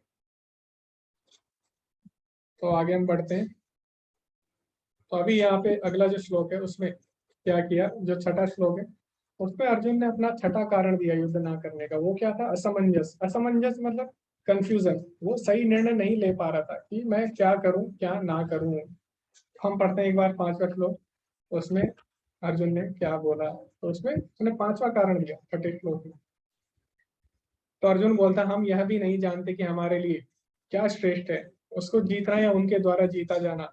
यदि हम धृतराष्ट्र के पुत्रों का वध कर देते हैं तो हमें जीवित रहने की आवश्यकता नहीं है, फिर भी वे युद्ध भूमि में हमारे समक्ष खड़े हैं। तो यहाँ पे ध्यान देना, अर्जुन के मन में क्या आ गया, अर्जुन के मन में आ गया तो हमें जीवित रहने की आवश्यकता ही नहीं है। अर्जुन बोला इससे अच्छा तो हम मर जाएं। तो ये क्या है, ये सुसाइडल थॉट्स है ना, जैसे किसी के मन में आते हैं, जो लोग सुसाइड करते हैं उनके मन में यही आता है कि हमारे साथ ऐसा हो गया और ऐसा हमारे साथ होने वाला है, इससे अच्छा तो हम मर ही जाएं, और इसलिए क्या करते हैं, मर जाते हैं। ठीक है, तो इसलिए भगवत गीता पढ़नी बहुत जरूरी है। क्यों, क्योंकि अर्जुन के जीवन में भी वही परिस्थिति आ चुकी है। अर्जुन बोल रहा है क्या, हमें जीवित रहने की आवश्यकता नहीं है, इससे अच्छा तो हम मर ही जाएं। तो अभी अर्जुन के मन में भी क्या आया, अर्जुन के मन में भी गलत विचार आ गया, सुसाइडल थॉट्स। तो हालांकि अर्जुन भगवान का भक्त है और भगवान हमें समझाने के लिए ऐसा कर रहे हैं, लेकिन इसका मतलब ये नहीं है कि अर्जुन सच में ऐसा सोचता है। अर्जुन भगवान का भक्त है, लेकिन भगवान हमें क्या समझाना चाह रहे हैं इस श्लोक से, कि हमारे जीवन में जब भी ऐसा विचार आए, जब भी हमें लगे कि हमें अब जीने का अधिकार नहीं है, या फिर हम निर्णय नहीं ले पा रहे जीवन में क्या सही है क्या गलत है, क्या सही रहेगा क्या गलत होगा, कुछ भी हम नहीं सोच पा रहे, तो हमें क्या करना है, हमें वो करना है जो अर्जुन ने अगले श्लोक में किया। तो जब जीवन में सारे रास्ते बंद हो जाए, कुछ भी समझना है, तो फिर जो अर्जुन ने किया हमें वही करना है। और अर्जुन ने क्या किया, अर्जुन ने अगले श्लोक में भगवान की शरणागति ले ली। तो हमें भी जीवन में यही करना है। तो अर्जुन क्या बोलता है अगले श्लोक में, कार्पण्य दोषो उपहत स्वभावा प्रच्छामि त्वां धर्म सम्मूढ़ चेता यत् श्रेयस्यात् निश्चितं ब्रूहि तन्मे शिष्यत्यहं साधिमां त्वां प्रपन्नम। अब मैं अपनी कृपण दुर्बलता के कारण अपना कर्तव्य भूल गया हूँ और सारा धैर्य खो चुका हूँ। ऐसी अवस्था में मैं आपसे पूछ रहा हूँ कि जो मेरे लिए श्रेष्ठ करो उसे निश्चित रूप से बताएं। अब मैं आपका शिष्य हूँ और आपके शरणागत हूँ, कृपया मुझे उपदेश दे। तो जब भी आपके जीवन में दुख आए, आपको पता ना लगे क्या सही है क्या गलत है, तो हमें क्या करना है, हमें शरणागति लेनी है भगवान की। तो अर्जुन के सामने भगवान है, तो इसलिए कई लोग बोलेंगे उसने भगवान की शरणागति ले ली, लेकिन हमारे सामने क्या है, हमारे सामने ये है भगवद गीता यथारूप। ठीक है, अभी भगवान इसके रूप में हमारे सामने, तो हमें क्या करना है, इसकी शरण लेनी है। जैसे अर्जुन ने भगवान की शरण ली, ऐसे भगवान अभी हमारे सामने भगवद गीता अपनी शिक्षाओं के माध्यम से, तो हमें भगवद गीता की शरण लेनी है। तो अभी जो 7वां श्लोक है और 8वां श्लोक बहुत ही इंपॉर्टेंट है, और ये भगवद गीता के टर्निंग पॉइंट है। टर्निंग पॉइंट क्यों है, कई लोग बोलते हैं भगवद गीता में लिखा युद्ध कैसे करना है, भगवद गीता हमें सिखाती है युद्ध कैसे करना है, भगवद गीता नहीं पढ़नी चाहिए हमें, लेकिन ऐसा नहीं है। इस श्लोक में अर्जुन ये नहीं पूछ रहा है कि मुझे युद्ध कैसे करना है, भगवान अर्जुन बोला कि मेरे जीवन का उद्देश्य क्या है ना, क्या मेरे लिए श्रेयस्कर है, अगर मैं युद्ध करूं तो करूं क्यों, युद्ध छोड़िए, अगर मैं जीवन में कोई भी काम करूं तो करूं क्यों, क्यों करूं मैं? तो यही हमारा प्रश्न होना चाहिए कि हम जीवन में कुछ भी कर रहे हैं, लेकिन उसका उद्देश्य क्या है? कई लोग सोचते हैं कि नहीं, हर काम का उद्देश्य पैसा कमाना होना चाहिए। क्यों? क्योंकि पैसे कमा के हम सुखी रहेंगे। लेकिन ऐसा नहीं है, अर्जुन ने मना कर दिया। अर्जुन ने बोला अगर मुझे तीनों लोग भी मिल जाएं तब भी मैं युद्ध ना लड़ूं। अर्जुन ने पिछले अध्याय में बोल दिया। तो यानी जो पैसा है, जो राज्य है, साम्राज्य है, धन संपत्ति, ये कभी भी हमें सुख नहीं दे सकती। तो जैसे हम देखते हैं सेलिब्रिटी होते हैं, उनके पास तो सब चीज होती है, उनके पास पैसा भी होता है, यश भी होता है, सिक्योरिटी भी होती है, सब चीज होती है, उनके पास प्रॉपर्टी भी होती है, लेकिन फिर भी वो लोग सुखी नहीं रहते। तो यानी कोई भी जब हम कार्य कर रहे हैं जीवन में, उसका उद्देश्य सुख की प्राप्ति या फिर धन की प्राप्ति नहीं है, वो हमें सुख नहीं दे सकता। तो वास्तव में जीवन का उद्देश्य क्या है? कोई भी कार्य करे तो करे क्यों, वही अर्जुन इस श्लोक में पूछ रहा है। तो भगवत गीता में ये नहीं पूछ रहा अर्जुन की तीर कैसे चलाना है, युद्ध कैसे करना है, इसको कैसे मारना है, उसको कैसे मारना है, नहीं। अर्जुन बोला है जीवन का उद्देश्य क्या है। ठीक है, तो इस भावना के साथ अर्जुन अभी क्या करता है, भगवान को शरणागत कर देता है अपने आप को। तो यही वास्तव में भगवत गीता में सिखाती है कि हमें किस तरह जीवन में अपने निर्णय लेने और किस तरह हमें अपने जीवन का उद्देश्य जानना है। तो यहाँ पे अर्जुन ने प्रश्न पूछ लिया कि जीवन का उद्देश्य क्या है, लेकिन भगवान पहले सारी चीजें बताएंगे जीवन के बारे में, उसके बाद भगवान अंत में जीवन का उद्देश्य बताएंगे। भगवत गीता का जो सार रूपी श्लोक है, सर्वधर्मान परित्यज्य माम एकम शरणम व्रज, तो वही वास्तव में हमारे जीवन का उद्देश्य होना चाहिए। ओके, किसी का माइक्रोफोन, किसी के ऑडियो ऑन है। ओके, हरे कृष्ण। तो अभी मैं ग्रुप बनाऊंगा और आपको क्या करना है, 7वें और 8वें श्लोक को पढ़ना है अच्छे से, और उसमें से क्या आपने सैद्धांतिक बिंदु निकाले हैं, क्या आपने मुख्य मुख्य बिंदु निकाले हैं जो कि आपको कृष्ण भावनामृत के लिए प्रेरित करते हैं, उसकी हमें चर्चा करनी है। तो आपको अर्जुन की दुविधा और कृष्ण के प्रति समर्पण के जो ये भावना है, इससे आपको मुख्य सिद्धांत की पहचान करनी है, और आपको क्या करना है, इसको बताना है कि आप इसे किस तरह से अपने जीवन में अपना सकते हैं।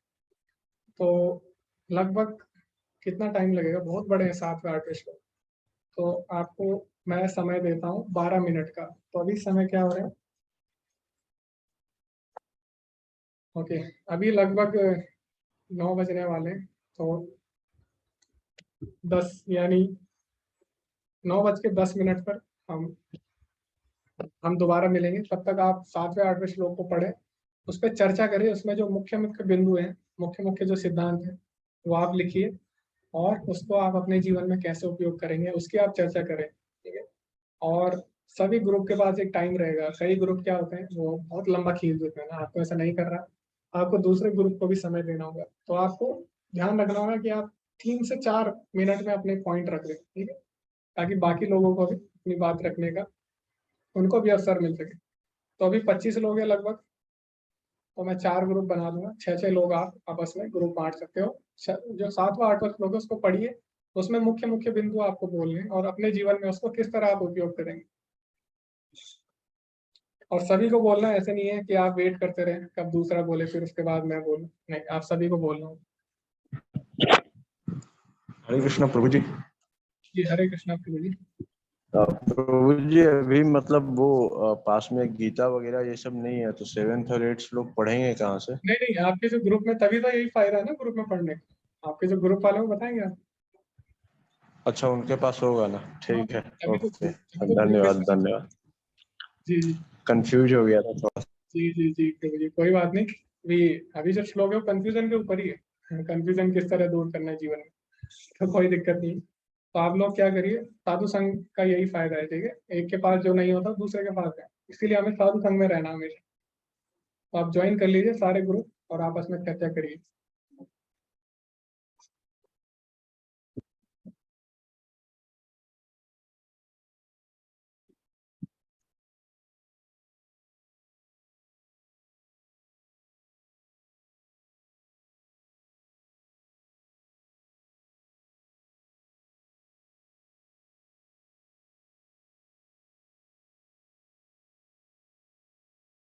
हरे कृष्ण, सभी लोग ज्वाइन करिए।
हरे कृष्णा अनु माता जी, आप भी ज्वाइन करिए। हरे कृष्ण।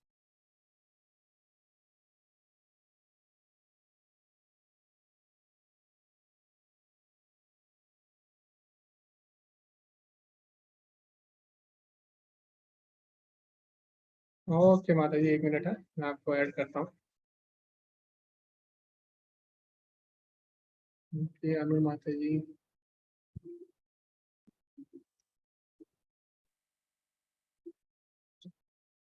ओके शायद आपने, हाँ ठीक, साइन टू। ओके माता जी, अब आप ज्वाइन कर लीजिए। हरे कृष्ण।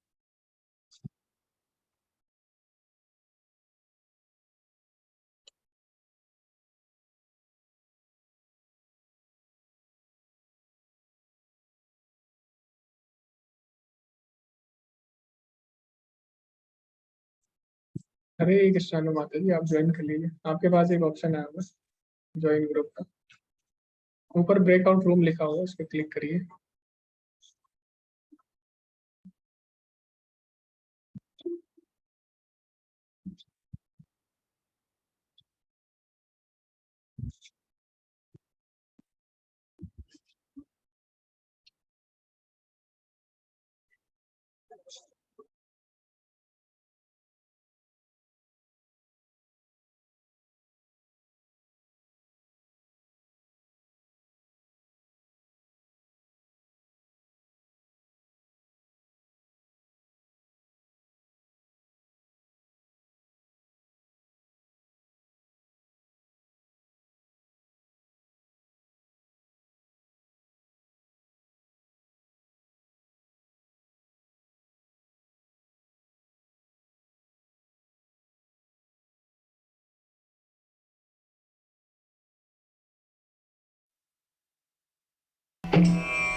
वन्देऽहं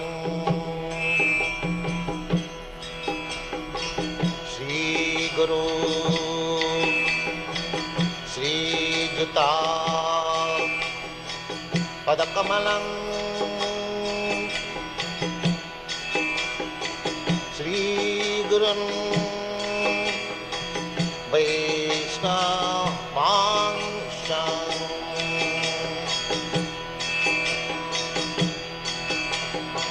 श्रीरूपं चाप्रजातं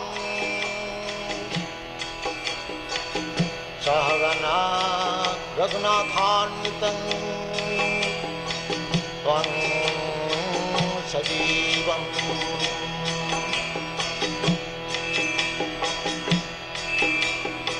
साद्वैतं सावधूतं परिजनासहितं कृष्ण चैतन्यदेवम्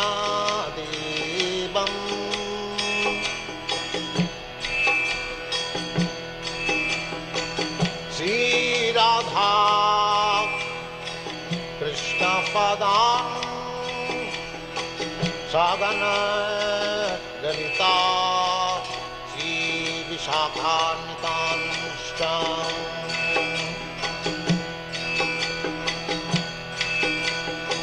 श्रीकृष्ण चैतन्य प्रभु नित्यानंद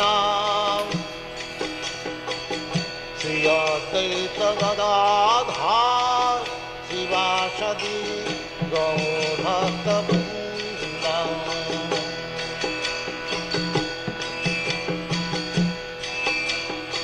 श्रीकृष्ण चैतन्य प्रभु नित्यानंद श्री अद्वैत गदाधर शिवासदि गौरभक्तवृन्द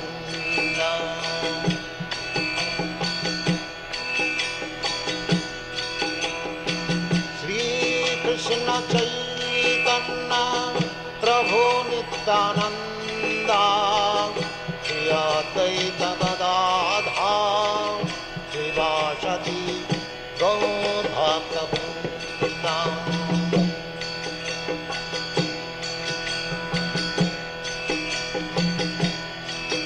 हरे Krishna Krishna Krishna Hare Hare Hare Rama Hare Rama Rama Rama Hare Hare Hare Krishna Krishna Krishna Hare Hare Hare Rama Rama Rama Hare Hare Hare Krishna Krishna Krishna Hare Hare Hare Rama Rama Rama Hare Hare Hare Krishna Krishna Krishna Hare Hare Hare Rama Rama Rama Hare Hare Hare Krishna Krishna Krishna Hare Hare Hare Rama Rama Rama Hare Hare Hare Krishna Krishna Krishna Hare Hare Hare Rama Rama Rama Hare Hare Hare Krishna Krishna Krishna Hare Hare Hare Rama Rama Rama Hare Hare Hare Krishna Krishna Krishna Hare Hare Hare Rama Rama Rama Hare Hare Hare Krishna Krishna Krishna Hare Hare Hare Rama Rama Rama Hare Hare Hare Krishna Krishna Krishna Hare Hare Hare Rama Rama Rama Hare Hare Hare Krishna Krishna Krishna Hare Hare Hare Rama Rama Rama Hare Hare Hare Krishna Krishna Krishna Hare Hare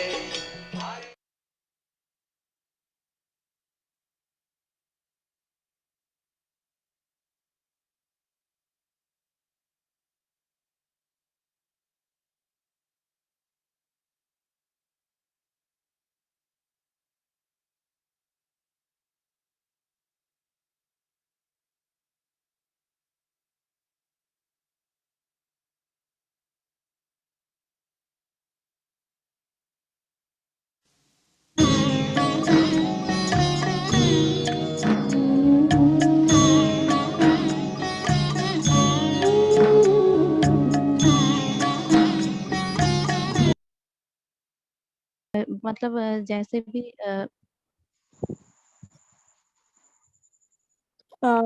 हम देखो, हरे कृष्णा, मेरी हम्म। आवाज आ रही?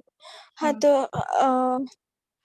वो एक गुरु का एक point बोल देंगे कि अगर हम किसी बात पे कंफ्यूज हो रहे हैं, मतलब हाँ, जैसे कि पहला हमारे पॉइंट। लाइफ में बहुत कंफ्यूजन वगैरह रहती है ना, कि मतलब डिसीजन हम नहीं ले पाते, तब हमें एक गुरु के पास जाना चाहिए, ये एक बोल सकते हैं। हाँ, और वो गुरु जो है वो होने चाहिए ऑथेंटिक, कृष्ण मतलब भावना वाले। परंपरागत हाँ, गुरु। कृष्ण भावना भरे हाँ, गुरु होने चाहिए। और मतलब अभी भगवत गीता भी एक गुरु के समान ही है, हम उसका भी रेफरेंस ले सकते हैं, ये भी बोल सकते हैं।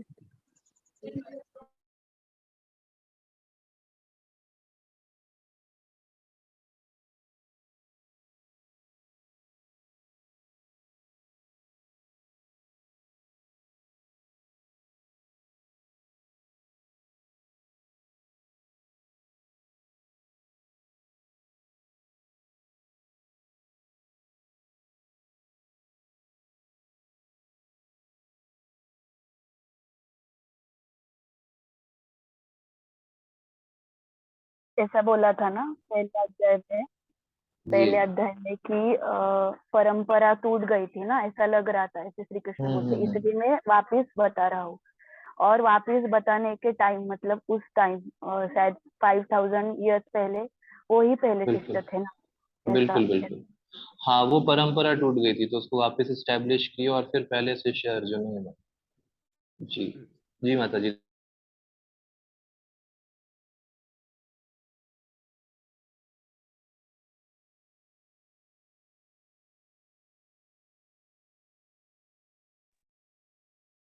हरे कृष्णा, राधा माता जी। आपने ज्वाइन नहीं किया ग्रुप? ओके, अभी डिस्कशन चल रहा है तो अभी होने वाला है खत्म। उसके बाद थोड़ा वेट करिए, अभी ग्रुप डिस्कशन चल रहे हैं, थोड़ा सा समय लगेगा। ओके जी माता जी, कोई बात नहीं।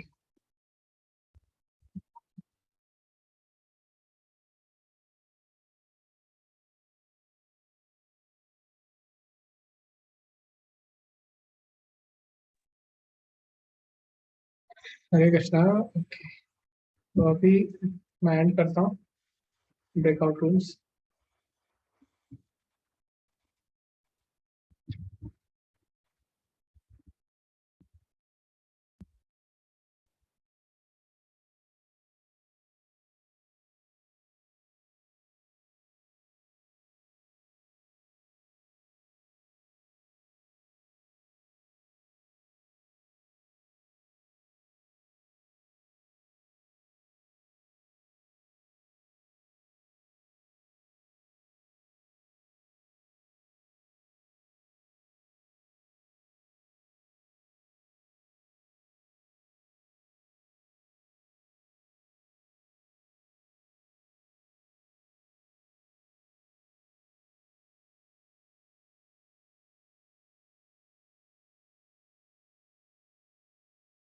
हरे कृष्णा, स्वागत है सभी का। ओके, तो आपको एक चीज ध्यान देनी है, आपको सीमित समय में बोलना है ताकि सभी लोगों को अवसर मिल सके। क्योंकि आप अगर 5 मिनट भी बोलते हैं तो क्या होगा, 5 गुणा 4 20 मिनट हो जाएंगे, बाकी लोगों को समय नहीं मिलेगा। इसलिए आप प्रयास करिए कि आप मुख्य मुख्य बिंदु रखिए और 3 मिनट के अंदर आप खत्म करने का प्रयास करिए ताकि सभी को अवसर मिल सके। ठीक है, हरे कृष्णा। संपिता माता जी, आप बोलना चाहेंगे? ओके ओके, हरे कृष्णा आयुष प्रभु जी।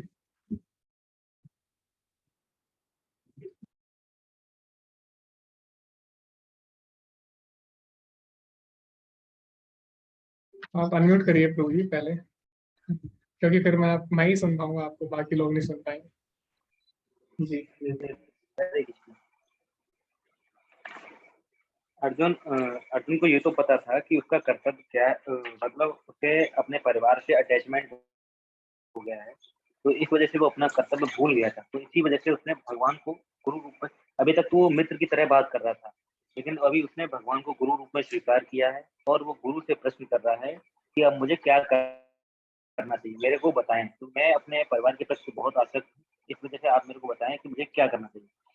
और इसमें और बताया गया है कि अगर संसार की समस्याएं जो हैं वो जन्म मृत्यु जरा व्याधि हैं, इनसे परमानेंटली छुटकारा केवल कृष्ण भावनामृत से ही मिल सकता है। क्योंकि वो युद्ध किस लिए हो रहा था, युद्ध धन संपदा के लिए ही हो रहा था। ये समस्याएं हमेशा बनी रहती, उनका कभी समाप्त नहीं होता, इनका सिर्फ कृष्ण भावनामृत से ही हो सकता है। और दूसरा इसमें लिखा है कि गुरु कौन बन सकता है, गुरु वो हो जो 100% कृष्ण भावना भावित हो, वही गुरु है। तो इसमें लिखा है गुरु चाहे निम्न जात में शूद्र हो या वो अगर कृष्ण भावना भावित है तो वो गुरु बनने योग्य है। अगर कोई ब्राह्मण कुल में जन्म लिया है और वो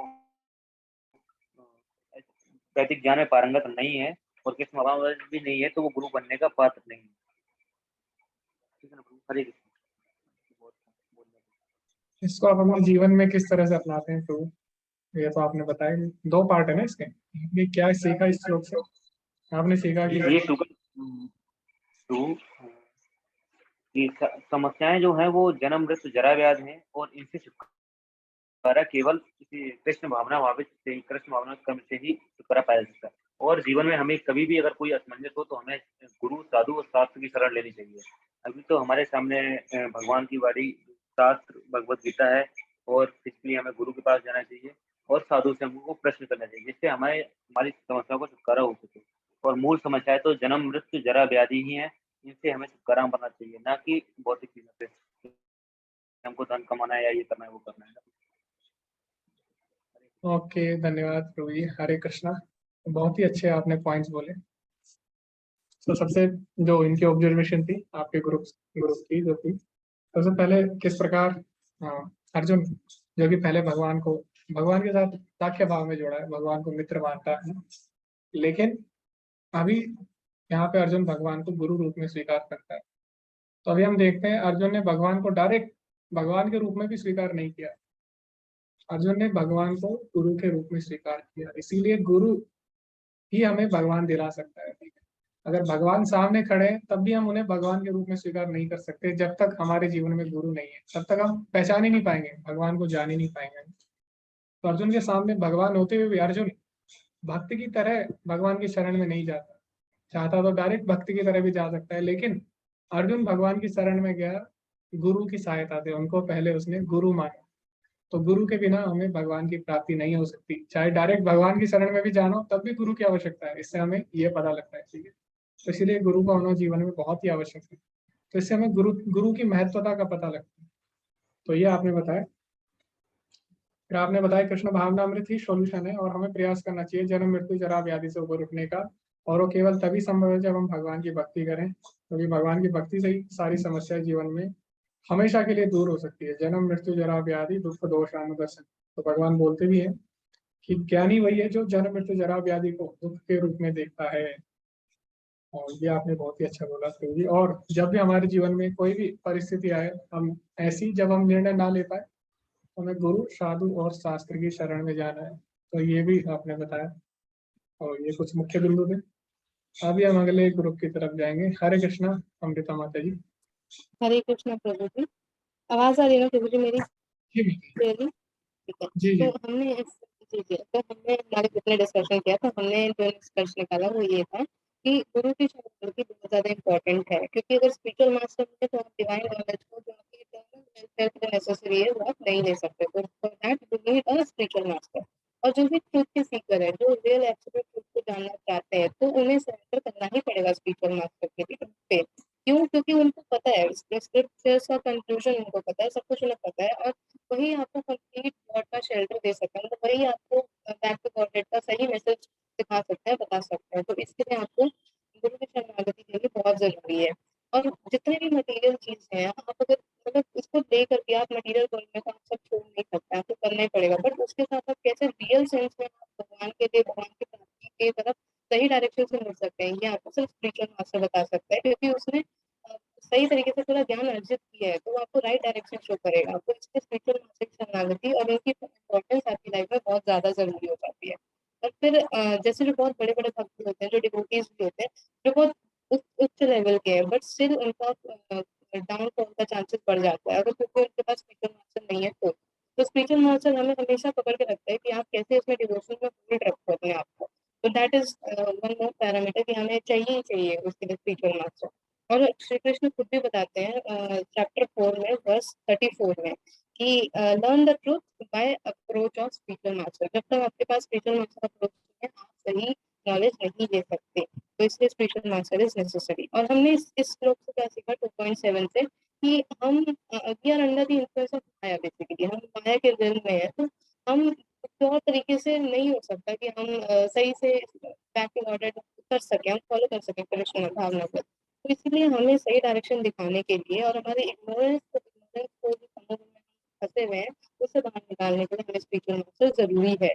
फिर हमने 2.8 वाला जो श्लोक था उसमें सीखा कि जब भी हम प्रॉब्लम्स में होते हैं ना, तो हम लोग तब तक कोशिश करते हैं, हमारा दिमाग तब तक कोशिश करता है जब तक वो सोल्यूशन ना निकाल ले, वो कोशिश करता ही रहता है। लेकिन फिर एक ऐसी सिचुएशन आती है कि हम अब उसके बियॉन्ड नहीं सोच सकते, तो उस टाइम हताशा आती है, उस टाइम निराश हो जाते हैं। तो उस टाइम हमें क्या करना है? कृष्ण जी जैसे किसी गुरु की शरणागति लेगी, जैसे अर्जुन ने किसी की शरणागति की, ताकि वो अब जो होगा वही बताएंगे। अब मुझे नहीं पता कि सही क्या है गलत क्या है, अब वो बताएंगे। वैसे अगर स्पिरिचुअल मास्टर भी जरूरी है, वही बता सकते हैं कि अब तेरे लिए सही क्या है और क्या गलत है। तो उसके लिए आपको अब शरणागति लेनी है। ऐसे ही जैसे अब हमने इससे क्या सीखा इस श्लोक से कि हमें क्या चाहिए अपनी लाइफ में, सिर्फ खुशी चाहिए, लेकिन हम क्या एक्सपीरियंस करते हैं, दुख। और हमें क्या चाहिए, नॉलेज चाहिए, लेकिन हम क्या एक्सपीरियंस करते हैं, इग्नोरेंस का बहुत सारा क्लाउड दिमाग में। वैसे ही हमें इवन जैसे परफेक्ट लव जो लोग कहते हैं, लेकिन हमें क्या मिलता है, सिर्फ उसमें भी डिसअपॉइंटमेंट ही डिसअपॉइंटमेंट मिलता है। तो हमें अपोजिट ही मिल रहा है, क्योंकि हमें रियल पता नहीं है कि एक्चुअली में रियल नॉलेज है क्या। तो वो हमें जानिए, जो जो कॉलेज की डिग्री है या कोई एक्वायर्ड नॉलेज है या स्कॉलर्स हैं जितने भी, उन्हें लाइफ की जो लाइफ की जो प्रॉब्लम है उसका एक रियल सोल्यूशन नहीं पता है, क्योंकि उन्होंने डिवाइन नॉलेज नहीं एक्सेप्ट करी है। और वो हमें कौन दे सकता है, सिर्फ गुरु दे सकता है। तो गुरु can solve the puzzles of life, otherwise you will be like, आप सही रहेंगे इस पजल में। तो अगर आपको इस पजल से निकलना है तो आपको सिर्फ गुरु की शरणागति ही हेल्प कर सकती है। और वैसे एक लास्ट पॉइंट, हर्ष जी ने बहुत अच्छा पॉइंट बताया था कि अगर आपको कोई भी टास्क करना है, कोई भी वर्क करना है, आप मटेरियल में रहते भी हैं, तो आप बस भगवान को सेंटर में कर लीजिए, उससे भी आपकी काफी मदद हो जाएगी। आप उनको सेंटर में केंद्रित करके आप चीजें करते हैं, तो आपको फिर पता चल जाता है कि आप कर किसके हैं, तो आपका डाइल्यूजन आधा वहीं खत्म हो जाता है। तो दैट्स नेसेसरी। हरे कृष्णा प्रभु। जी माता जी, धन्यवाद। बहुत ही कम समय में और बहुत ही बिल्कुल सुंदर सारे पॉइंट आपने रखे। तो जो जो मुख्य पॉइंट है मैं उनकी चर्चा करूंगा दोबारा से। शरणागति जरूरी है, सबसे पहले हमें समझना होगा आध्यात्म जीवन में शरणागति जरूरी है। और शरणागति से एक और चीज होती है, हमारा जो अभिमान है वो दूर हो जाता है ना। तो जो चीज हमें भक्ति में आगे बढ़ने से रोकती है उसमें जो मुख्य है वो अभिमान भी है, सही। तो जब हम किसी की शरण में आते हैं तो इससे क्या होता है, इससे हमारा अहंकार कम होता है। जो भक्ति सिद्धांत सरस्वती ठाकुर थे उन्हें सारे वेद ज्ञात थे। बचपन में ही उन्होंने संस्कृत और भी 5-6 भाषाएं उन्होंने सीख ली। 7 साल की उम्र में उन्होंने 700 श्लोक भगवद गीता के याद कर ली। ठीक है, मैथमेटिक्स, गणित, सूर्य सिद्धांत, सारे जो मुख्य मुख्य ग्रंथ थे एस्ट्रोनॉमी के, सारे उन्होंने पढ़ लिए। लेकिन फिर भी उन्होंने क्या किया, फिर भी उन्होंने गुरु की शरण ली। ठीक है, तो किसी ने पूछा भी एक बार उनसे कि आपके गुरु को तो पढ़ना लिखना नहीं आता, गौर किशोर दास बाबा जी, तो फिर आप इतने बड़े विद्वान हो तो आपने उनकी शरण क्यों ली। तो भक्ति सिद्धांत सरस्वती ठाकुर ने कहा क्योंकि मेरे अंदर अहंकार था, इसलिए मैंने गुरु की शरण ली। तो हालांकि उनके अंदर अहंकार नहीं था, लेकिन उन्होंने हमें बताया इस वाक्य की सहायता से कि गुरु की शरण में जाने से क्या होता है, शिष्य का अहंकार दूर होता है। ठीक है, तो गुरु क्या करता है, शिष्य का अहंकार दूर करता है। तो ये बात हमें सीखनी होगी। और हम देखते हैं कि भगवान राम भी वशिष्ठ मुनि से शिक्षा लेते हैं। कृष्ण जो कि बोल रहे हैं कि वेदेश सर्वे रहमेव वेद्यो, यानी सारे वेदों का उद्देश्य मुझे जानना है ना। वेदांत कृत वेद विदेव च, वेदों का संकलन करता भी मैं ही हूँ और वेदों का ज्ञाता भी मैं हूँ। लेकिन फिर भी भगवान क्या करते हैं, संदीपनी मुनि से शिक्षा लेते हैं। तो भगवान है, फिर क्यों वो गुरु की शरण में जा रहे हैं, वो हमें शिक्षा दे रहे हैं, हमें सिखाना चाह रहे हैं कि गुरु कितना आवश्यक है। ठीक है, इसीलिए हमें क्या करना चाहिए, अपने जीवन में गुरु स्वीकार करना चाहिए। ठीक है? और गुरु क्या होना चाहिए, प्रमाणिक होना चाहिए। माता जी ने बोला ऐसा नहीं कि आप किसी को भी गुरु मान ले। तो जैसा आयुष प्रभु जी ने अभी बोला, इसमें चैतन्य चरितामृत का एक श्लोक दिया है, किवे विप्र किवे न्यासी शूद्र केने होया, यही कृष्ण तत्ववेता से ही गुरु होया। तो गुरु मतलब ये नहीं है कि जो बहुत अच्छा अच्छा लेक्चर दे और या फिर बहुत अच्छी बात बोले, मोटिवेशनल बातें बोले, ऐसा नहीं है। जो कृष्ण के बारे में बोलता है, जो कृष्ण के तत्व का ज्ञाता है, वही गुरु है। तो चाहे विप्र हो, पंडित हो, न्यासी हो, सन्यासी हो, चाहे वो शूद्र ही क्यों ना हो व्यवसाय से, लेकिन अगर वो कृष्ण के बारे में जानता है, यही कृष्ण तत्ववेता, अगर वो कृष्ण को तत्वता जानता है, वास्तव में जानता है और वही बात बताता है जो कृष्ण बोलना चाहते हैं, यानी भगवान का जो संदेश है उसका अगर वो यथारूप देता है, तो वही वास्तव में गुरु है। ठीक है, तो ये गुरु की क्वालिफिकेशन है जो यहाँ पे दिए, श्लोक में भी दिए चैतन्य चरितामृत में। तो प्रमाणिक गुरु क्या करेगा, प्रमाणिक गुरु वही बोलेगा जो पिछले आचार्यों ने बोला या फिर जो भगवान ने बोला। उसके बाद माता जी ने बोला कई लोग हुए उनका पतन भी हुआ है ना। तो इसीलिए गुरु की शरणागति जरूरी है। बहुत बड़े बड़े ऋषि भी हुए जिनका पतन हो गया, क्यों, क्योंकि अहंकार था मन में, मैं कर लूंगा मैं कर लूंगा। लेकिन जो गुरु की शरण में जाते हैं उससे क्या होता है, अहंकार नहीं होता। और जब अहंकार जब तक दूर नहीं होगा तब तक हम भगवान को नहीं प्राप्त कर सकते। ठीक है, जैसे आपने सुना भी होगा, जब मैं था तब हरि नहीं, अब हरि है मैं नहीं। यानी जब तक मैं रहेगा, अहंकार रहेगा, तब तक भगवान की प्राप्ति नहीं होगी। ओके, उसके बाद आगे माता जी ने बोला कि हमारी एक सीमा है सोचने समझने की, तो हर निर्णय हम नहीं ले सकते क्योंकि हमारी इंद्रियां अपूर्ण है, तो हम सही निर्णय नहीं ले सकते जीवन में। इसीलिए जीवन में कोई भी निर्णय हो गुरु, साधु और शास्त्र से पूछ के ही लेना चाहिए। दूसरा, एक संसार दुखालय में, यहाँ पे आप कुछ भी सोचे, कैसा भी सोचे, आपके हिसाब से सब नहीं चलने वाला। क्यों? क्योंकि आप कंट्रोलर नहीं है। हमें मानना होगा कि हम कंट्रोलर नहीं है, ठीक है। अहंकार विमूढ़ात्मा कर्ता हम इति मन्यते। जो अहंकारी होता है उसको लगता है मैं करता हूँ, लेकिन वास्तव में हम कंट्रोल हो रहे हैं नेचर से। हम कुछ भी कंट्रोल नहीं कर सकते, बहुत कम चीजें जो हमारे कंट्रोल में। हम अपनी भूख कंट्रोल नहीं कर सकते, बहुत चीजें हैं जो अपनी नींद कंट्रोल नहीं कर सकते हैं। तो हम कैसे कंट्रोलर हो सकते हैं? तो कंट्रोल कौन है? भगवान है। और भगवान बोले संसार दुखालय में, तो इसीलिए दुख इस संसार में आएगा ही आएगा। लेकिन दुख के समय क्या निर्णय लेना है वो हमें कैसे पता लगेगा? गुरु, साधु और शास्त्र पे। तो यही इनका संदेश था। अभी शायद संविदा माता जी को हम चांस देंगे पहले, क्योंकि उन्होंने मैसेज किया उनके घर पे कुछ प्रॉब्लम है। हरे कृष्णा, संविदा माता जी बोल सकते हैं। जी हरे कृष्णा माता जी, अभी अगर परिस्थिति सही है तो आप बोल सकते हैं, वरना मृणाल माता जी को हम चांस देंगे।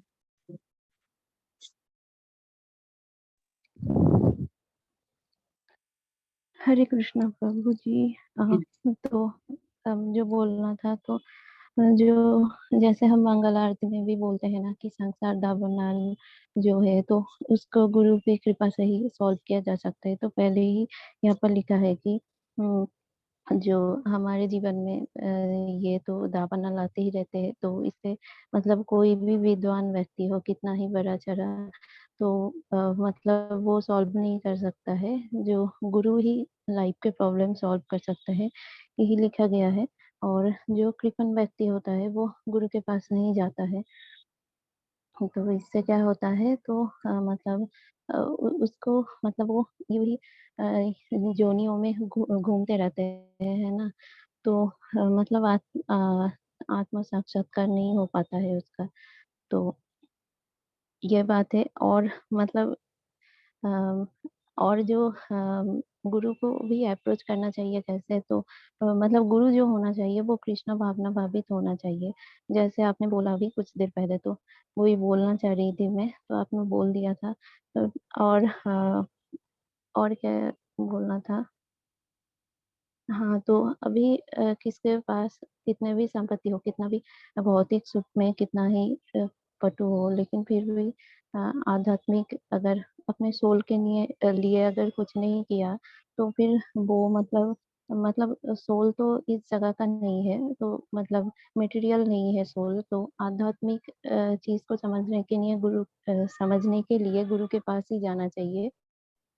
तो ये बात है कि मतलब अ, अगर मतलब सबके लिए ही एक टीचर चाहिए, है ना।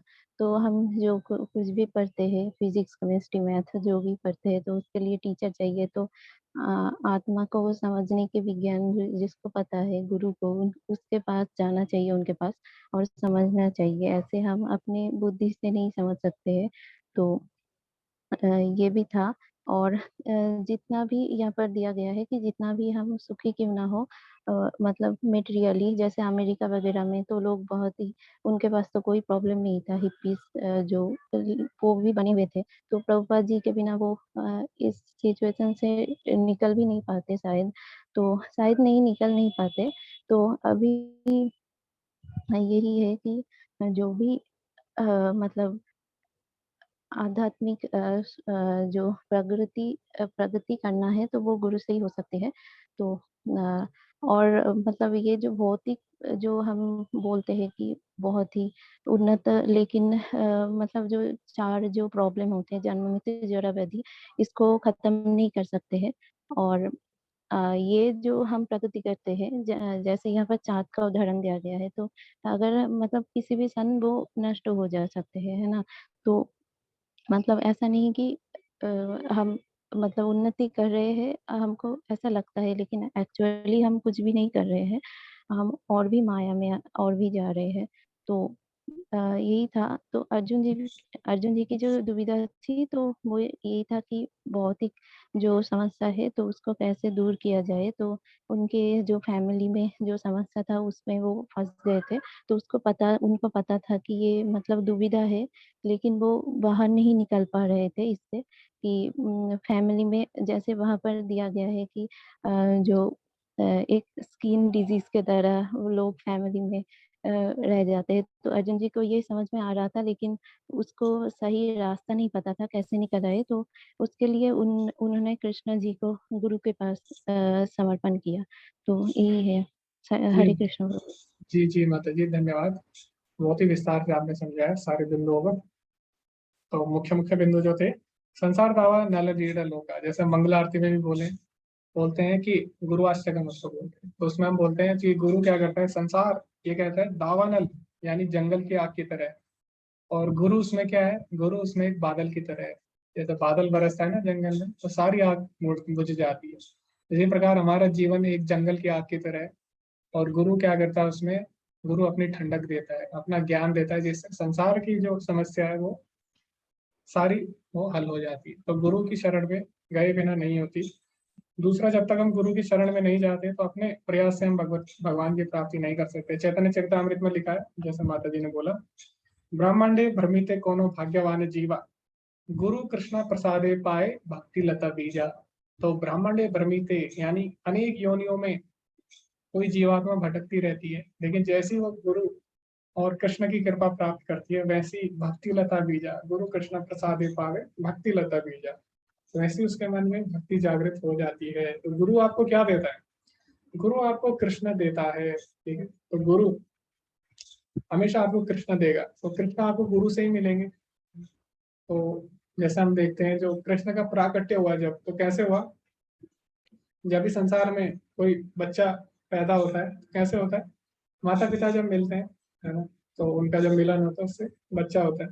लेकिन जो कृष्ण का प्राकट्य हुआ वो साधारण माता पिता की तरह जैसे मिलन होता है वैसे नहीं हुआ। तो कृष्ण के बारे में जब आप पढ़ेंगे श्रीमद् भागवतम में, तो कृष्ण का प्राकट्य कैसा हुआ, जब जो वासुदेव थे उनके हृदय से कृष्ण कहाँ गए, देवकी के हृदय में गए, फिर वहां से कृष्ण का प्राकट्य हुआ। तो कृष्ण कैसे प्रकट होते हैं, हृदय से हृदय में प्रकट होते हैं। ऐसे नहीं कि कृष्ण आपकी इच्छा से प्रकट हो जाएंगे, गुरु की कृपा से कृष्ण प्रकट होते हैं। ठीक है, तो गुरु क्या करता है, गुरु के हृदय में जो ज्ञान है कृष्ण भावनामृत का, गुरु आपको कृष्ण ट्रांसफर करता है, आपके हृदय में वो ज्ञान प्रकाशित करता है। इसीलिए आपने पढ़ा होगा गुरु वंदना में क्या बोलते हैं, दिव्य ज्ञान हृदय प्रकाशित हो। ठीक है, तो गुरु क्या करता है, दिव्य ज्ञान आपको देता है कृष्ण को समझने का। चक्षुरुन्मिलितम येन तस्मै श्री गुरुवे नमः। ठीक है, तो ये गुरु का कार्य है। उसके बाद हमने पढ़ा कि मतलब माता जी ने अभी बताया कि जो भौतिक सुख है और आध्यात्मिक सुख है, उसमें हमें अंतर करना सीखना होगा। वो गुरु ही हमें बता सकता है, क्योंकि भौतिक सुख हमेशा दुखी देता है। और जिस तरह हर चीज के टीचर होते हैं, मैथ्स पढ़ते हैं, साइंस पढ़ते हैं, कोई भी फिजिक्स पढ़ते हैं, सबके टीचर होते हैं। इसी तरह जो आत्मा का विज्ञान है उसके लिए भी क्या होता है, उसके लिए भी गुरु की आवश्यकता है। तो इसीलिए हमें गुरु की शरण में जाना चाहिए। हरे कृष्णा, मृणाल माता जी। हरे कृष्णा प्रभु जी। जी माता जी। तो हमारे ग्रुप में ये पॉइंट डिस्कस हुए कि जो 2.7 श्लोक है वो असल में भगवत गीता का टर्निंग पॉइंट है, क्योंकि अर्जुन अभी तक धर्म तत्व और नीति नियम के इसमें ऐसा डिबेट कर रहे थे, पर और अपने मानसिक दुर्बलता के कारण वो अपना कर्तव्य नहीं कर पा रहे थे। तो हमारी भी यही सिचुएशन है। जैसे ये भगवद गीता का टर्निंग पॉइंट है, वैसे हमारी लाइफ का भी टर्निंग पॉइंट यही है कि भगवान श्री कृष्ण से शरणागति लेना। हमको इस श्लोक से यही सीखने को मिलता है। और जो भौतिक दुनिया की रचना है वो बहुत कंफ्यूजिंग है, वो पद पद पे हमको कंफ्यूजन में डालती है। और इससे बाहर निकलने के लिए हमको आध्यात्मिक गुरु के पास आध्यात्मिक गुरु की शरण लेनी चाहिए। अगर हमको अपने जीवन का उद्देश्य जानना है तो भी हमको गुरु के ही पास ही जाना होगा। और जैसे भौतिकता के उलझन में हमको नहीं फंसना चाहिए और गुरु के पास जाना चाहिए। और इससे और एक पॉइंट है कि गुरु कृष्ण भावनामृत में होना चाहिए, यही उनकी एलिजिबिलिटी है। और एक पॉइंट आया कि भगवत गीता को जानने के लिए हमको श्री कृष्ण को तत्वतः जानना होगा, भगवान के रूप में एक्सेप्ट करना होगा, तभी हम भगवत गीता समझ सकते हैं। और इस भौतिक कलमश का जो परमानेंट सॉल्यूशन है वो है भगवान से शरणागति, और कोई भी उपाय नहीं है। ओके, धन्यवाद माता जी। तो आप सभी लोग क्या करिए, अभी अपने अपने अटेंडेंस मार्क कर सकते हैं और आप लोग कोड लिख सकते हैं अपने जो ग्रुप का है। तब तक मैं जो माता जी ने पॉइंट बोले उनको एक्सप्लेन करूंगा। बहुत ही सुंदर सुंदर पॉइंट्स थे। तो सबसे पहले जो सिचुएशन अर्जुन की थी वही सिचुएशन हमारी है। ऐसा नहीं है कि अर्जुन दुख में है, अर्जुन तो भगवान का भक्त है, नित्य सखा है, लेकिन अर्जुन एक माध्यम है हमारी परिस्थिति बताने का। तो ऐसा नहीं है अर्जुन दुखी है और हम लोग उस पर हंस रहे हैं या रो रहे हैं, नहीं, वो सिचुएशन हमारी है और हमारे जीवन में है, तो हमें भी वही करना है जो अर्जुन ने किया। हमें भी अपने जीवन का उद्देश्य नहीं पता, ठीक है, तो हमें भी वही करना है जो अर्जुन ने किया। और दूसरा जो मेन पॉइंट माता जी ने बोला, वैसे तो बाकी सारे पॉइंट हम चर्चा कर चुके हैं। माता जी ने बोला ये जो भौतिक संसार है हमें दुख दे रहा है बार बार। क्यों दुख दे रहा है? हमें बताना चाह रहा है कि हम यहाँ के लिए नहीं बने हुए। जैसे मछली है, मछली को आप पानी से बाहर निकाल दो, उसको आप कितना भी खाना दे दो, क्या मछली सूखी रह पाएगी? उसको आप कितनी भी अच्छी अच्छी चीजें दे दो, उसको आप कहीं भी घुमाने ले जाओ, लेकिन मछली को क्या चाहिए? पानी। मछली का संबंध पानी से, जब तक पानी में नहीं जाएगी तब तक वो नहीं जी पाएगी, तब तक वो सूखी नहीं रह सकती। इसी प्रकार हमारा संबंध कहाँ से? भगवान के धाम से, भगवान से। जब तक हम भगवान से दूर होके भले ही हम कितनी भी खुशी ले ले, कितना भी अच्छा खा ले, कितना भी अच्छी जगह हम घूम ले, कितना भी कुछ कर ले, भगवान से दूर होके हम कभी भी सुखी नहीं रह सकते। क्यों? क्योंकि हमारा वास्तविक संबंध भगवान से है, ठीक है? तो हमें उस संबंध को जानना होगा, कैसे? भगवत गीता के द्वारा। और दूसरा मैं आपको एक और चीज बताना चाहूंगा, ये जो संसार है भौतिक संसार, इसकी देवी आपको पता है कौन है? भौतिक संसार की जो देवी है कौन है? किसी को पता है आंसर? भौतिक संसार की देवी कौन है? भौतिक संसार की बोला मैंने। ओके, हरे कृष्णा, आरती माता जी। हरे कृष्णा प्रभु जी। प्रभु जी शायद दुर्गा माता। जी बिल्कुल सही आंसर है। तो भौतिक संसार की जो देवी है वो दुर्गा माता है, ठीक है? और दुर्गा जो माता रहती है उनके हाथ में क्या रहता है? त्रिशूल। त्रिशूल क्या बताता है हमें? 3 ताप बताता है। तो भौतिक संसार की जो देवी है दुर्गा, वो क्या है? जेलर है। और जेलर हमेशा क्या करता है? कैदी को मारता है ना उसको। तो जो दुर्गा माता उनके हाथ में त्रिशूल है, वो क्या है? 3 ताप को दर्शाते हैं, ठीक है? तो दुर्गा माता कौन है? प्रकृति की माता है। तो प्रकृति हमें क्या कर रही है? 3 ताप दे रही है हमेशा। तो दुर्गा माता हमें बता रही है 3 ताप दे के, बार बार त्रिशूल चुभा रही है कि जाओ भगवान के धाम जाओ, तुम यहाँ के लिए नहीं बने। और जो राधा रानी है, जो आध्यात्मिक जगत की माता है, वो क्या है? उनके हाथ में क्या है? उनके हाथ में फूल है। वो हमारे लिए स्वागत के लिए खड़ी है कि तुम लोग आओ। कई बात हमें समझनी होगी, ठीक है? तो भौतिक संसार ऐसी है, यहाँ पे दुख मिलेंगे ही मिलेंगे। और दुख इसीलिए मिल रहे हैं, दुर्गा माता हमें 3 ताप इसीलिए दे रही है ताकि हम समझ सके कि हम यहाँ के लिए नहीं बने, हमारा उद्देश्य और भी ऊंचा है, ठीक है? तो हमें ये बात समझनी होगी। तो ये भी चीज हमें ध्यान में रखनी है। तो इसी के साथ हम आगे बढ़ेंगे, और क्योंकि अभी काफी समय हो चुका है तो हो सकता है कुछ बिंदुओं को हम विस्तार से ना समझ पाए, तो मैं प्रयास करूंगा फिर भी बाकी जो श्लोक हैं उनसे मुख्य मुख्य बिंदु जो है उनको समझाने का। तो अभी इस श्लोक में जो भी मुख्य बिंदु थे, जो भी यहाँ पे जिनकी चर्चा हुई है, उसकी लगभग सारे बिंदुओं की चर्चा हम कर चुके हैं। तो धर्म सम्मूढ़, इसकी भी हम चर्चा कर चुके हैं। यहाँ पे प्रभुपाद जी लिखते हैं कृपण। कृपण का अर्थ होता है कंजूस, जिसके पास सारी चीजें होते हैं भी जो यूज नहीं करता, ऐसे लोगों को कृपण बोलते हैं। यहाँ पे अर्जुन के पास क्या है? अर्जुन के पास भगवान है स्वयं, उसके पास सारी शक्ति है क्योंकि भगवान है, योगेश्वर है, शक्तिमान है, शक्ति है, सब चीज है उसके पास, लेकिन फिर भी वो युद्ध नहीं करना चाहता। तो इससे बड़ा कंजूस और क्या होगा? इसीलिए अर्जुन को यहाँ पे अर्जुन क्या बोल रहे हैं? कार्पण्य दोष, कृपण दुर्बलता, ठीक है? तो ये यहाँ पे मेन पॉइंट था। उसके बाद जब भगवान ने इतनी बातें सुनी, अर्जुन ने इतने सारे कारण दिए, तो कोई व्यक्ति होगा, अगर साधारण व्यक्ति, वो क्या करेगा? तो तालियां बजाएगा। वाह, बहुत अच्छी बातें बोली है ना। साधारण व्यक्ति ऐसे ही करेंगे। अगर अर्जुन आज अगर अर्जुन हमारे कॉलेज में आता, या आज अर्जुन यूट्यूब पे अपना वीडियो डालता, वो बोलता कि ये 5 कारण है जिसके कारण मुझे युद्ध नहीं करना चाहिए, तो लोग क्या करते हैं? तालियां बजा के वाह वाह करते जी, बहुत अच्छी बात है बोली आपने, देखो कितना अच्छा आदमी है, अपने परिवार के बारे में सोच रहा है, समाज के बारे में सोच रहा है, अपने गुरुजनों का आदर कर रहा है, अपने बड़ों का आदर कर रहा है, तो अर्जुन जैसा तो कोई हो ही नहीं सकता। तो बाकी लोग क्या करते, अभी अर्जुन अगर होता हम लोग तालियां बजाते।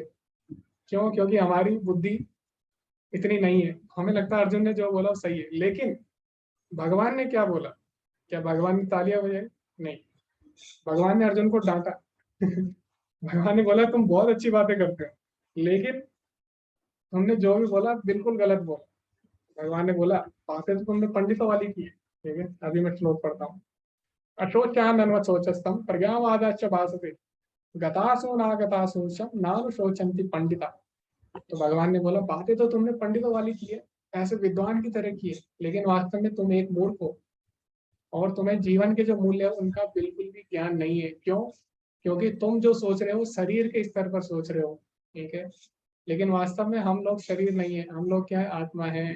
तो मान लीजिए कोई व्यक्ति है, मान लो आप अपना उदाहरण ले लो, आप हो और आपका मान लो कोई भाई है या कोई भी है आपका रिश्तेदार है। कल को अगर आप पुलिस बन गए, आपका भाई चोर बन गया, आतंकवादी बन गया, मान चोर तो छोटा मोटा है, चोर तो हर कोई होता है। तो आप पुलिस बन गए और आपके सामने आपका भाई आ गया, है ना, आप किसी के हाथ नहीं आया, आपके हाथ आ गया, तो अब आप क्या करेंगे? आप उसे मारेंगे या छोड़ देंगे? अगर आप अर्जुन के हिसाब से देखो तो उसे छोड़ देना चाहिए। अर्जुन के लेवल पे अगर आप सोचो, क्यों? आपका भाई है, कैसे मार सकते हो? ठीक है, गलती हो जाती है, छोटा भाई है ना, बचपन से ख्याल रखा आपकी सब चीजों में, आपके साथ रहा, आपके साथ हंसी मजाक की, सुख दुख में आपका साथ दिया, आपके एग्जाम में आपकी तैयारी कराई, बहुत सारी चीजें उसने की होगी आपके लिए। तो इस हिसाब से तो उसको मारना नहीं चाहिए, कम से कम आपको नहीं मारना चाहिए। आप बोलोगे नहीं मुझे छोड़ देना चाहिए। ये था अर्जुन का पॉइंट ऑफ व्यू। लेकिन भगवान बोले नहीं, तुम शारीरिक स्तर पे क्यों सोच रहे हो? इसने गलत काम किया है तो इसको सजा मिलनी चाहिए। अगर तुम नहीं मारोगे तो कोई और मार देगा। आप छोड़ दोगे कि मेरा भाई है, दूसरा पुलिस वाला उसको मार देगा, है तो आतंकवादी। ठीक है, इसी प्रकार जो बुरे लोग हैं उनको सजा तो मिलेगी, उनके कर्मों के अनुसार भगवान बोल रहे उनको तो सजा मिलनी है। लेकिन हे अर्जुन तुम ये कार्य करो क्योंकि तुम मेरे भक्त हो, और इससे क्या होगा? भक्तों का यश फैलेगा, है ना। तस्मात उत्तिष्ठा यशो लभस्व, भगवान बोलते भी अर्जुन। और इससे क्या होगा? आगे लोग भक्ति के लिए प्रेरित होंगे कि भक्तों ने इतने महान काम किए। तो इसीलिए अर्जुन भगवान को डांटते हैं, इसकी बिल्कुल भी प्रशंसा नहीं करते। तो ये बात हमें सीखनी है कि गुरु क्या करता है, कभी कभी अपने शिष्यों को डांट भी सकता है। गुरु और माता पिता कभी भी अपने जो उनके अंडर है, यानी माता पिता के अगर बच्चे हैं, संतान है, गुरु का शिष्य है, तो उनको डांट सकता है। और जब हम पढ़ते हैं आसुरी गुणों के बारे में, तो उसमें आसुरी गुणों में क्रोध भी एक गुण है। कामा क्रोधा तथा लोभा तस्मात् एतत् त्रयं त्यजेत्। भगवान बोलते हैं काम क्रोध लोभ ये क्या है? तीन नरक के द्वार है। त्रिविधम नरकस्येदम द्वारम नाशना आत्मना। लेकिन उसका अगर आप तात्पर्य पढ़ेंगे तो उसमें प्रभुपाद जी लिख रहे हैं कि वैसे तो हमें क्रोध नहीं करना चाहिए और ये बुरा है, हमें नरक की ओर ले जाता है। लेकिन एक केस है जहाँ पे हम क्रोध कर सकते हैं। कहाँ पे? माता पिता और गुरु के केस। तो माता पिता और गुरु अगर क्रोध नहीं करेंगे तो इससे क्या होगा? इससे भटक जाएगा जो भी उनके अधीन है, उनका जो संतान है वो भटक जाएगी, उनके जो शिष्य है वो भटक जाएंगे। इसीलिए गुरु का कार्य है शिष्य को डांटना, गुरु का अधिकार है। और गुरु को कभी भी चापलूस नहीं होना चाहिए। जैसे आजकल क्या होता है, आजकल स्कूल में या कॉलेज में, पहले जमाने में क्या करते थे, पहले गुरु बहुत डांटते थे। आजकल क्या होता है, गुरु ने थोड़ा सा डांट दिया तो उस पर केस हो जाता है। इस कारण क्या होता है, गुरु भी हाँ में हाँ मिलाते हैं। अगर आप किसी पे ट्यूशन जा रहे हो तो गुरु क्या करेगा, वो जो जिस पे आप ट्यूशन जा रहे हो आपको डांटेगा नहीं। वो क्या सोचेगा, अगर मैंने इसे डांट दिया तो ट्यूशन छोड़ देगा, है ना।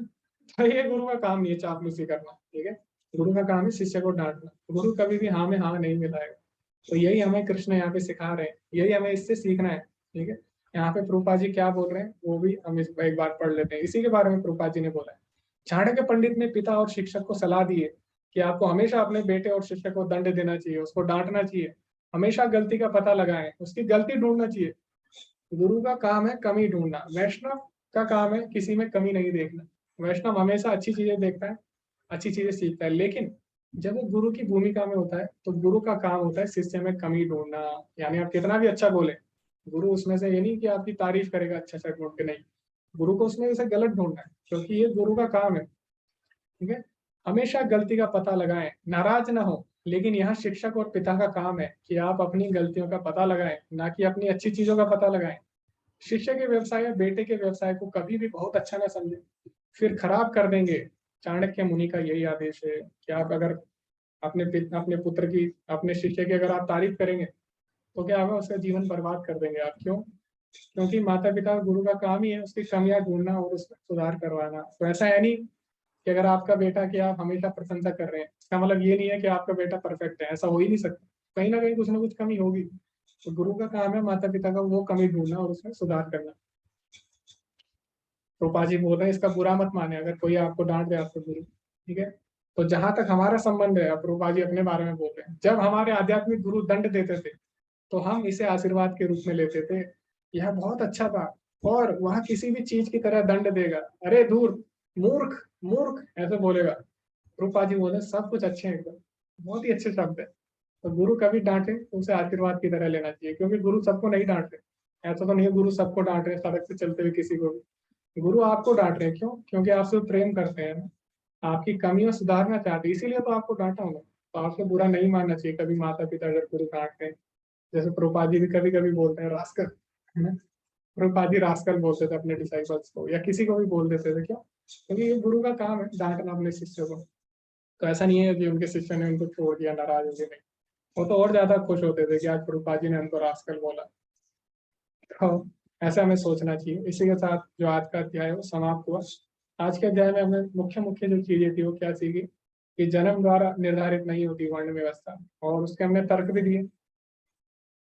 उसके बाद हमने देखा कि अर्जुन की दुविधा के कारण और कृष्ण के प्रति समर्पण से हमने क्या सीखा, और उसको हम अपने जीवन में किस प्रकार अपना सकते हैं, इसकी हमने चर्चा की। और गुरु तत्व की भी हमने अभी इस अध्याय में चर्चा की। इसी के साथ आज का जो पाठ था समाप्त होता है। और सभी का बहुत बहुत धन्यवाद। श्रील प्रभुपाद की जय। हरे कृष्ण। अभी हमारे पास समय है, किसी का कोई प्रश्न है या कुछ बिंदु आपको लगता है छूट गया तो आप बता सकते हैं। कितने बजे?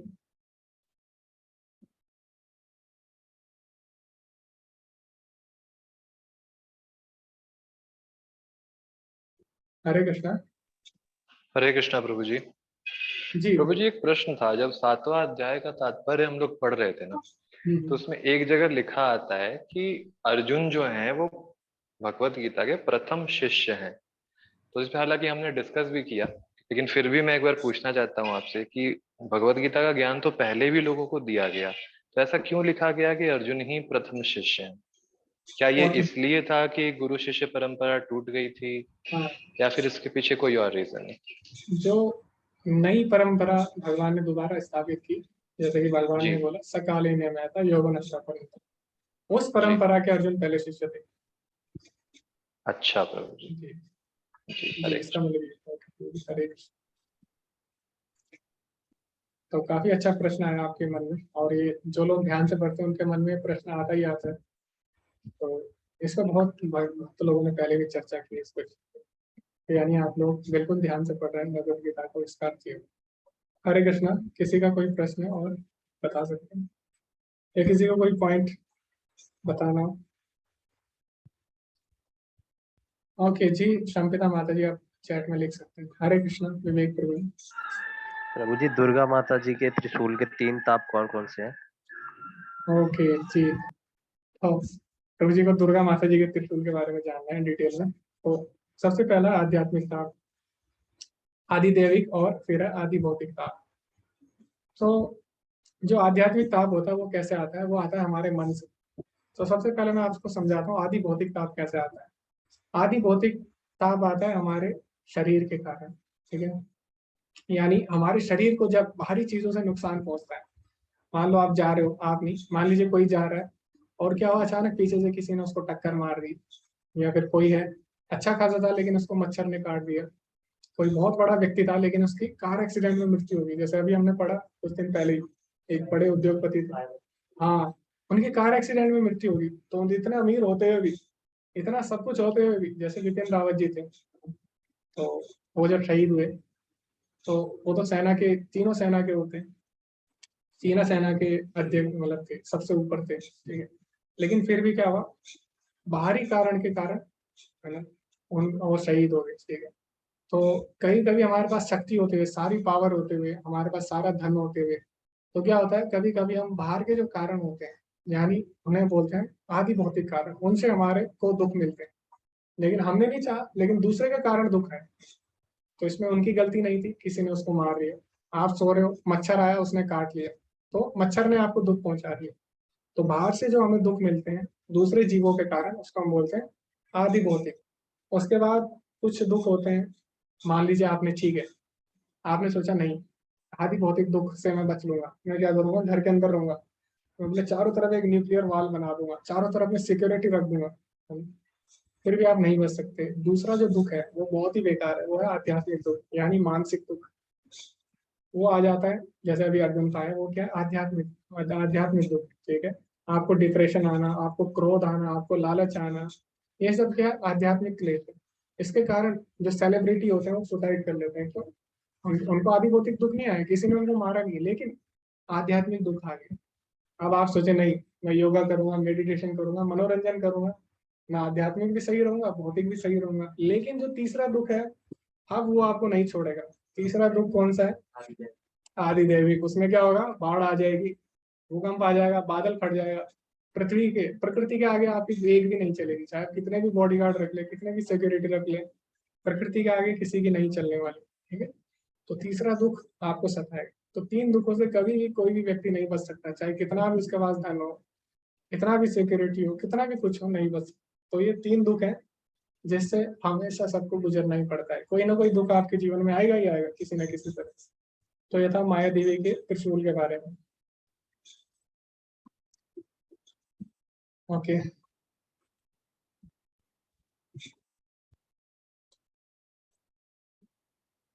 ओके, ओके जी माता जी, मैं आपके ब्रेकआउट रूम में आया था, लेकिन आप लोग डिस्कशन कर रहे थे, अच्छा, तो इसलिए मैं फिर चला गया था। हरे कृष्णा, किसी का और प्रश्न है तो आप पूछ सकते हैं। नाइस गुरु जी को भी जाना है, उनकी बस है, उन्होंने बोला बस करो, तो जी उन्हें बस में जाना है।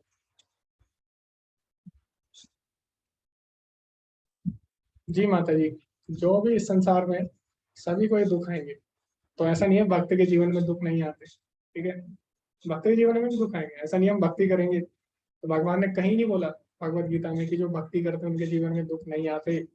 भगवान तो उल्टा बोल रहे हैं भगवान बोल रहे हैं संसार दुखालय में, यहाँ दुख आना ही आना है, चाहे तुम कुछ भी हो। लेकिन दोनों में अंतर है। मान लो आप सड़क पे जा रहे हो ना, अभी आपके पास एक खटारा साइकिल है, दूसरा व्यक्ति उसके पास एक अच्छी साइकिल है जिसमें शॉकर वगैरह सब लगेगा, शॉकर जो है, तो ब्रेकर तो दोनों में आएगा। लेकिन जिसकी खटारा साइकिल होगी उसको क्या होगा, उसकी कमर में झटका लगेगा, हो सकता है उसकी हड्डी टूट जाएगा, हो सकता है गिर जाए। और जो व्यक्ति दूसरी अच्छी साइकिल में शॉकर वाली, शॉक एब्जॉर्बर, तो क्या करेगा, ब्रेकर में उसको और अच्छा लगेगा ना, और अच्छा और ज्यादा कुदाएगा उस साइकिल को। तो इसी प्रकार दुख सबके जीवन में आएगा, भक्तों के जीवन में भी आएगा, भक्तों के जीवन में भी आएगा, क्योंकि संसार डिजाइन इस तरह है, दुख आना ही आना है। लेकिन जो लोग भक्ति करते हैं उन्हें दुख, उन पे दुख का असर नहीं होगा, भगवान उनको शक्ति देते हैं, वो लोग दुख को सह लेंगे। लेकिन बाकी लोग, हम देखा ना, अभी मैंने आपको एग्जाम्पल दिया कि किसी ने सुसाइड कर लिया, तो ऐसा नहीं है वो पीएचडी कर रहा है उसके जीवन में जो दुख आ रहा है, हमारे जीवन में भी है, सबके जीवन में है जो लोग पीएचडी कर रहे हैं, लेकिन क्यों वो झेल नहीं पाए, तो इसीलिए। ठीक है, दुख सबके जीवन में आएगा, लेकिन जो लोग भक्ति कर रहे हैं उनको भगवान शक्ति देंगे झेलने की, है ना। दुख सबके जीवन में आना है, लेकिन जो भक्त है वो कभी भी इससे विचलित नहीं होगा। और जरा आप पढ़ेंगे भागवतम में, कुंती महारानी की प्रार्थना आप पढ़ना, तो कुंती महारानी श्रीमद् भागवतम में क्या बोल रही है आपको पता है। कुंती महारानी बोली, हे भगवान मुझे और दुख दो, मुझे और दुख दो, क्योंकि जितना दुख आएगा उतना मैं आपको याद करूंगी। हो सकता है सुख में मैं आपको भूल जाऊं, लेकिन दुख में मैंने देखा है कि हमेशा मैंने आपको याद किया है, तो इसीलिए आप मुझे दुख ही दे दो, बस मैं आपको कभी भी ना भूलूं।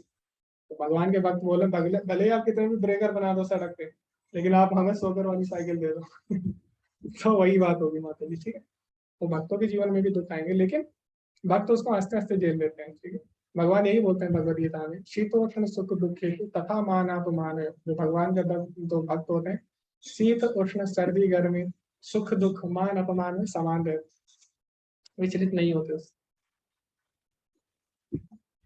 ओके, हाँ, शंपिता माता जी बोल रही है कि 6 चैप्टर करने के बाद open book close book question एक साथ करना है और एग्जाम भी देना है, तो अगर एक एक चैप्टर होने के बाद, माता जी आप अभी चिंता ना करें, ओपन बुक में आपको 2 ही क्वेश्चन मिलेंगे और जो क्लोज बुक होगा वो भी 1 घंटे का होगा। तो अभी बहुत ही आसान कर दिया भक्ति शास्त्री कोर्स, जब हमारे समय पे होता हमें हर चैप्टर में क्वेश्चन आंसर करने होते थे 20, 20, 15, अभी आपको हर यूनिट से केवल 2 क्वेश्चन करने, तो आप कभी भी कर सकते हैं, एक दिन में भी आप 2 क्वेश्चन कर सकते हैं। हाँ ओके, तो किसी का कोई प्रश्न नहीं है अभी? ओके, धन्यवाद। ओके, तो आज का सत्र हम यहीं पे समाप्त करेंगे। सभी का बहुत बहुत धन्यवाद अंत तक बने रहने के लिए, और आज हमने सही समय पे भी समाप्त कर लिया इसको 10 बजे से पहले। ओके, धन्यवाद सभी का। वांछा कल्पतरुभ्यश्च कृपा सिन्धुभ्येव च पतितनां पावनेभ्यो वैष्णवेभ्यो नमो नमः। अनंत कोटि वैष्णव वृंद की जय, श्रील प्रभुपाद की जय। हरे कृष्णा।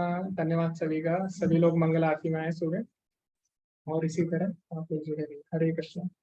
ओके, धन्यवाद कीर्तन प्रभु जी, ऐसी आनंद आपको आता रहे और आप दूसरों को भी बांटे। हरे कृष्ण।